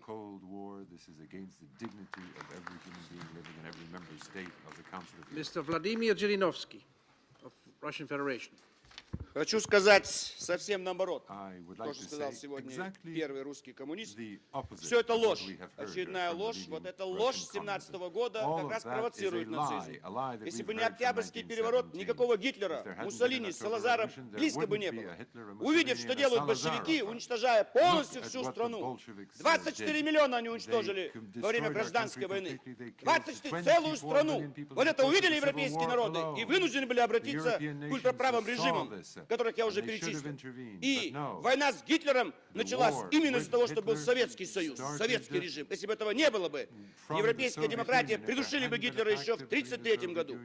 Если вы говорите, что Сталин спас от фашистской Германии Европу, а вы знаете, что был готов договор Гитлера со Сталиным? Это Гитлер поколебался, как настоящий европеец. Если бы он не поколебался, была бы настоящая коммуно-фашистская диктатура все 60 послевоенных лет. Если бы можно было объединить тогда им. И они договаривались практически. Они пили шампанское, устраивали совместные парады в 1940 году. А вот тут нам говорят, что именно советская армия спасла от фашизма. Это игроки не договорились. Кто сильнее, Гитлер или Сталин? И что сделано в нашей стране? 100 миллионов погибших. Это пол Европы. До сих пор, вот вы здесь, мне непонятно, европейские депутаты, вы сегодня утром обвиняли Россию в событиях в Чечне, а кто это сделал? Это сделали коммунисты. С той стороны был коммунист Масхадов, чеченец, коммунист Дудаев, с этой стороны бывшие члены КПСС, генералы. Вот они стеснулись. Чеченские и русские коммунисты. И это продолжается. Именно Компартия Российской Федерации до сих пор в программе построения коммунизма. Слушайте, мы не можем еще заставить осудить преступления тоталитарных коммунистических режимов. А эти компартии действуют. Продолжается их Коминтерн. Что из греки шумите? У вас был случай, отдельный случай, режим греческих черных полковников. Это случайность. Пиночет случайность. Мы осуждаем болезнь. Есть отдельный случай болезни, есть эпидемия. Мы здесь осуждаем пандемию коммунистическую, тоталитарную, страшную, уничтожившую миллионы и миллионы. И сегодня в России почему плохо идут реформы? Почему высокая преступность и коррупция? Это коммунисты. Они остались на всех ключевых постах. И никакой демократической партии в парламенте, кроме той, которую я представляю, нету. Они изменили название, но они все по 20-30 лет состояли в КПСС. Поэтому если вы приветствовали Горбачева 17 лет назад, то почему сегодня вы не хотите принять самую слабую резолюцию? В ней ничего нет. Если бы вы потребовали арестовать Зюганова здесь вот в зале и отправить в Гаагу, кто-то из вас бы испугался, ну как же, опять аресты? Я бы это сделал на вашем месте. Чтобы несколько коммунистов украинского, русского, молдавского в Гаагу. Чего вы Милошевича арестовали, там держите? Русские коммунисты, молдавские, украинские куда больше сделали преступлений. Мне непонятна ваша логика. Прибалтийские народы недовольны Россией за то, что сделали советские коммунисты, а не русский народ. Сегодня Закавказье недовольно. Та же Грузия недовольна Абхазией. Кто это делает? Абхазские коммунисты и русские коммунисты. В Молдавии кто это там делает Приднестровье? Молдавские коммунисты и русские. То есть они остались, и в программах у них стоит. А Китай много миллионов. Что вы говорите, что 70 миллионов китайских коммунистов. Завтра туда дайте на 3 часа демократию, и вся эта партия разбежится. Как разбежалась советская компартия. За 2 часа они свои партбилеты выбросили. 20 миллионов советских коммунистов. Какая же это партия? Когда их никто не угрожал им. Просто сказали, все, закончился Советский Союз. Они моментально сдали свои партбилеты. Это группа была авантюристов, профанаторов. И они обманули миллиарды людей. Они обещают то, что невозможно никогда. Нигде и никогда не будет построено коммунистическое общество. Это уравниловка. Это всем дать маленькую квартиру, зарплату. Люди этого не захотят. И они подавляют любое творчество. У нас после падения Берлинской стены выехало 15 миллионов. Это потому, что коммунисты советские еще есть у нас в стране. Русские коммунисты. Поэтому я прошу о солидарности. Поддержите. Это очень слабый документ. Нужно было куда сильнее осудить. Но хотя бы это сделайте. Что же скажет молодежь России? Совет Европы не хочет осудить тоталитарные коммунистические режимы, то эта молодежь потянется к коммунистам. Начали решать, что вы вместе с коммунистами. Я прошу вас поддержать резолюцию, чтобы хотя бы этим слабым документом показать и сделать это праздником. В перспективе это должен быть праздник 25 января 2006 года, когда мы окончательно осудили самую страшную политическую болезнь. Ибо коммунизм породил все остальное, в том числе исламский терроризм. Если бы советская армия не вошла в Афганистан, не было бы никакого Талиба и Бен Ладена и все остальное. Все это порождение плохое. От того первого страшного большевистского переворота. Поэтому предлагаю поддержать. Mr. Zhirinovsky, will you please sit down now? Я закончил и прошу поддержать резолюцию. Лично я проголосую за.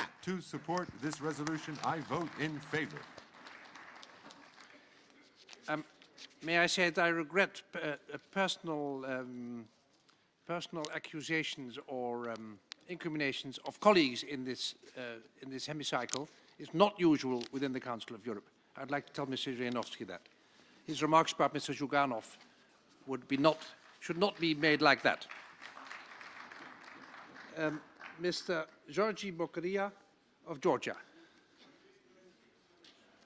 Thank you, Mr. Chairman. First of all, I would like to thank the rapporteur for this resolution. I strongly support it, and not even the fact that Mr. Zhirinovsky is supporting it can change my mind. We just listened before Mr. Zhirinovsky to Mr. Zyuganov, and let me remind you, he's the leader of the biggest opposition party in Russian Federation. And not a single word has been said by the leader of Communist Party to condemn the crimes done, as they would say, in the name of communism. Okay. Not a single word. And this is not an accident. How can somebody say that condemning totalitarian communist regimes is irrelevant, as one of my colleagues have said, when you have a president of Russia, Mr. Putin, just recently saying that fall of communist Soviet Union was the biggest tragedy of 20th century. The heritage of communist occupation is vivid in my country, in any country where communists ruled. Mr. Lukashenko is not, well, clear-cut, maybe communist, but he is a result of communist regimes. Well, it was already mentioned that communists still rule in several countries where they are continuing to prosecute people and to kill people for their conscience, for their beliefs. It's important for moral responsibility. Just listen to Ukrainian delegation. They were crying after finally there will be an international document recognizing the genocide of 1930s. It's important for people. But I think the discussion today and some speeches which I heard today made it even more important for us to vote for this resolution. I just heard some of my colleagues from United Left and Socialist Party in a very peculiar argument. Dear friends, where did you read in this document condemnation of ideology or anybody who just believed in communism? There is nothing like that here. It's only a condemnation of totalitarian communist regimes. And if somebody had an idea of connecting the ideology of communism and the crimes done by communists, maybe the evidence is that peculiarly the people who believe that they are communists are not willing to support this document. That's very strange. I'm not implying that anybody, again, who says that he's a communist is a criminal or is inclined for violence. No, but certainly the fact that anywhere where communists gained power, it finished with bloodshed and terror, it cannot be just coincidence. The case of Moldova, which was referred by Mr. Kosachev, it's really irrelevant. It's not the case where communists gained power. It's a result of fall of Soviet Union. Again, wherever communists became majority, it ended with repressions. And that's not a coincidence. My friends, I'm against any bans on symbols or ideas especially, and I must confess, I'm hurt when I see young people with T-shirts with Soviet symbols. Those are the symbols under which my country was occupied, and my country suffers up to date. But we must defeat those ideas with more speech, with our ideas. And our goal should be to make any political group who is not willing to clearly, explicitly distance itself from these crimes, to make them marginal. That's our goal. Now, one of my colleagues in my group, Matthias Yorshi, said that I have no problem with communists until they are in minority. That's exactly how it is. Yes, my friends, communists are in minority in Europe right now. Let's vote for this resolution and do our best in the name of liberty to keep it that way. Thank you.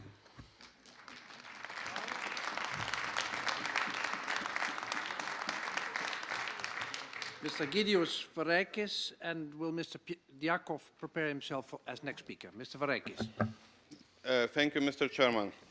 Some people in this assembly say that the resolution is very short, but resolution is small, somehow it's inconsistent.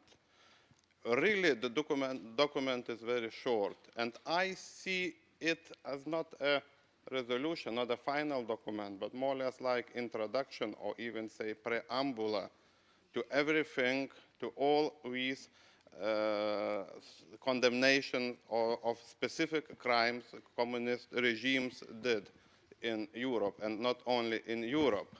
I am, of course, from the small country, and sometimes, or very often, small countries are suffering the most because they are small. When we are talking about crime, we think about loss of lives or loss of property. Means that crimes are mostly killings or robberies. Of course, communist regimes killed a lot of people, we already know. For my country, I would say that only in late 60s, country achieved the number of population of early 30s. Means how big are these losses of population? Of course, we lost our properties. Old people know what the pre-war life standard of Baltic states was the same as in Scandinavian states. Please compare it now. But not only these crimes are real crime. We are saying in my country what communist regime took from us geography. Took from us geography. We disappeared as a geographical entity for almost 50 years. Communist crimes took from us history. When we became non-country Soviet Union, we had no even the real handbooks of history. They were of 10 pages only. The communist regimes or communist crimes, communist criminals took away our conscience, our religion. Many things were forbidden. I know it from my personal experience. They took away also our minds. Do you know how many branches of science or branches of art were forbidden? So they took away our humanity. And because of that, sometimes we are not able really to assess and really to condemn the things that happened. And finally, because I have only 1 minute left, myself, I am the result of communist crime. But it's a funny crime. I want you to also to know that sometimes the crimes are funny. My father was forbidden to become the Catholic priest. It was forbidden. He was sentenced and sent to Siberia. So poor man cannot work as a priest, so he married. And I am here because of that. So sometimes they are funny crimes, but these are crimes as well. Thank you, Mr. Chairman. Mr. Dmitry Diakov from Moldova.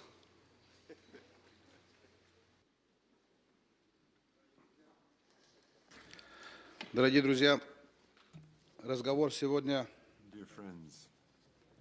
принципиальный,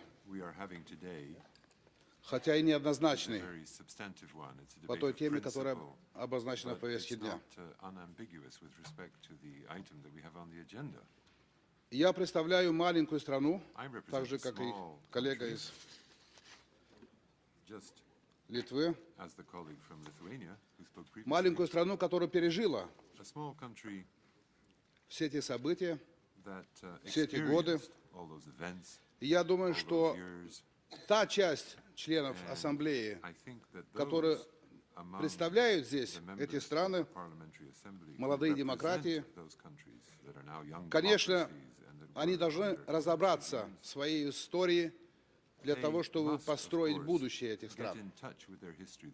Потому что я не думаю, что угрожает Великобритании, Швейцарии или Швеции возврат коммунизма. Там коммунизма не было. Поэтому, конечно,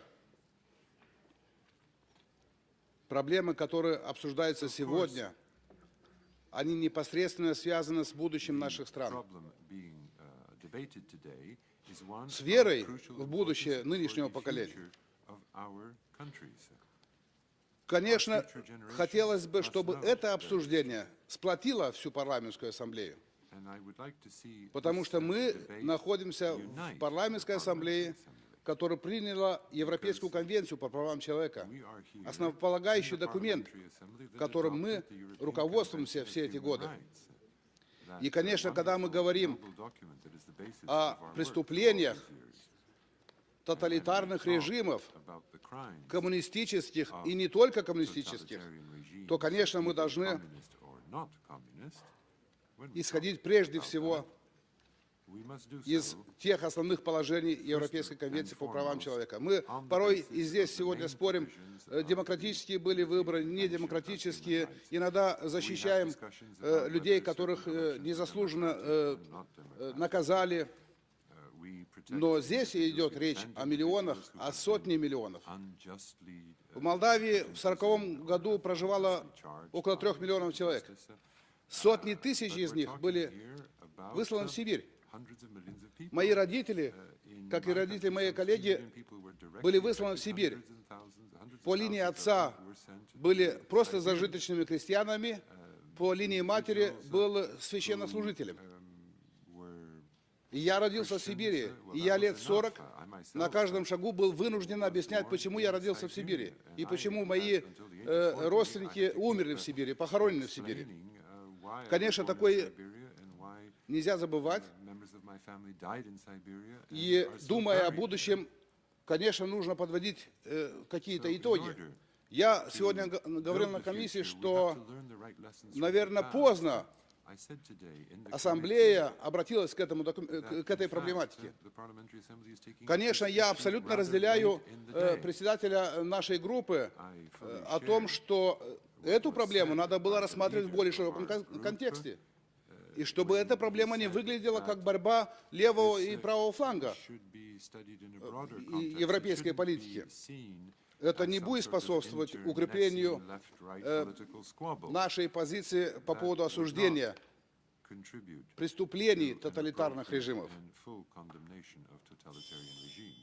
Я хочу закончить тем, что, конечно, вот то, что предложил господин Пыч, наверное, полезно, но, с другой стороны, это процесс, который, кстати, упоминалась Молдова несколько раз, который не имеет никакой связи с нынешним современным, потому что наша Компартия, например, выиграла выборы в условиях конкуренции, свободной конкуренции, в условиях демократических выборов. Но документ такой нужен для того, чтобы всем было повадно в пространстве восточной, посткоммунистической вернуться к таким принципам управления в современном мире. Спасибо. We come to the last speaker, and that is Mr. Marko Michalson of Estonia. Thank you, Chairman. Dear colleagues, I am sure that this evening's session here will go to history. There is great chance that the first time ever crimes of totalitarian communist regimes will be officially condemned by the major international forum, as is Parliamentary Assembly of Council of Europe. Giving all the credits to our rapporteur, Mr. Lindblad, I must argue that only his brave and honest position has brought us to here, to the final discussion about this well-balanced and truly historical document. Some of colleagues asked during discussions in Political Affairs Committee and here why we are dealing with this document now and what sort of added value it gives. First of all, this report has been waited for a long time, simply because crimes against humanity cannot be forgotten. Secondly, we must understand that adopting today's report of Mr. Lindblad, we will make an enormous step to secure our own core values: human rights, rule of law, and democracy. 3 R's: remembering, reconciliation, and recognition are the key words which should drive us here and our minds. I strongly believe that united, civilized, and peaceful Europe cannot be founded on the erasure of the memory. Unfortunately, I must argue that public awareness of crimes of communist regimes remains minimal, if not critical. And unfortunately, we witnessed this even here. As we are the most respected organisation for defending human rights and rule of law in the European continent, we must be a priori interested in the atrocities being remembered so that they are not repeated in the future. In that case, I see the document of Mr. Lindblad as a starting point for the awareness campaign European level. Activities from organising international conferences up to erecting memorials and museums are vital steps in that way. But we cannot be successful in our efforts if reconciliation process in the society suffered under totalitarian communist regimes are not finished or even undertaken. I argue that unfinished reconciliation is a best possible and very fertile ground for reviving both Stalinism and Nazism, and this could have serious political consequences we won't like to see in the future. We have heard voices like supporters of this report demanding a new Nuremberg trials. I want to be clear here. No single trial can make the difference.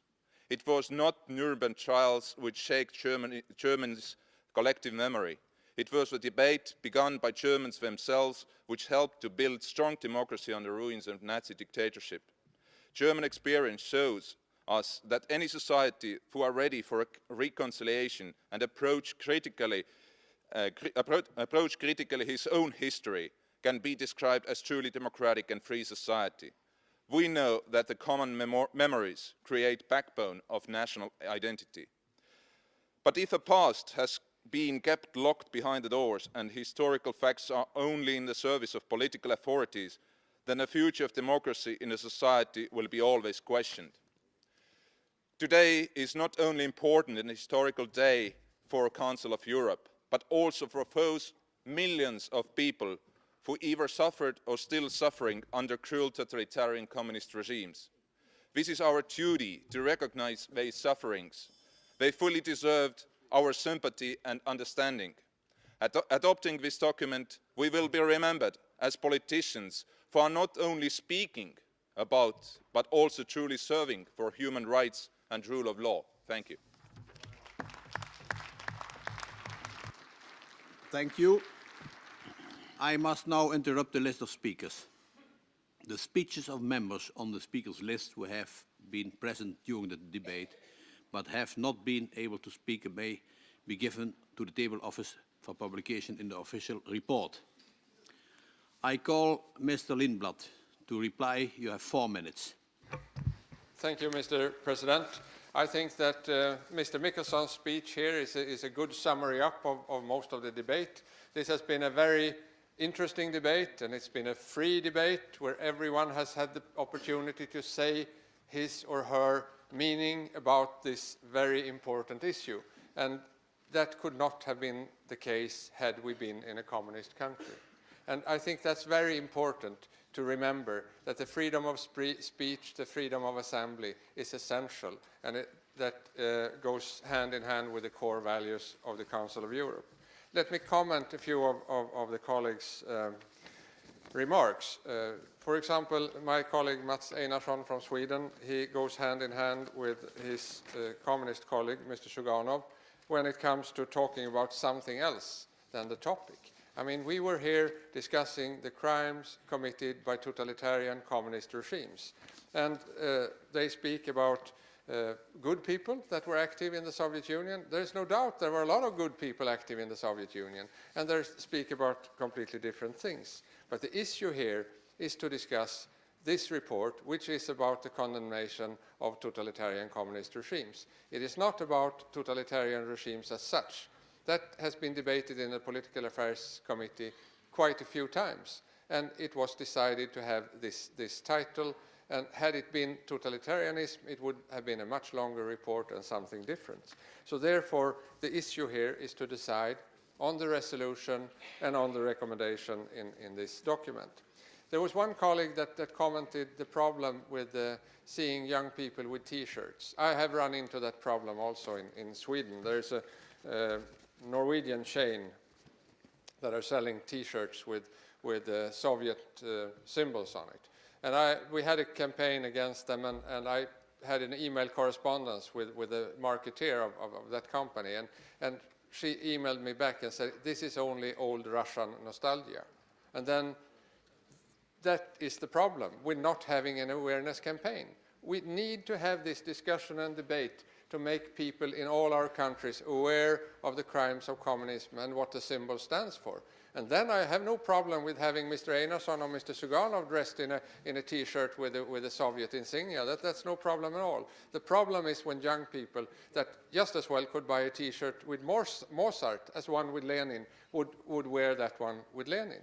And they are like what Lenin called useful idiots. And therefore, Mr. President, I really would like my colleagues here to support both the resolution and the recommendation. Thank you.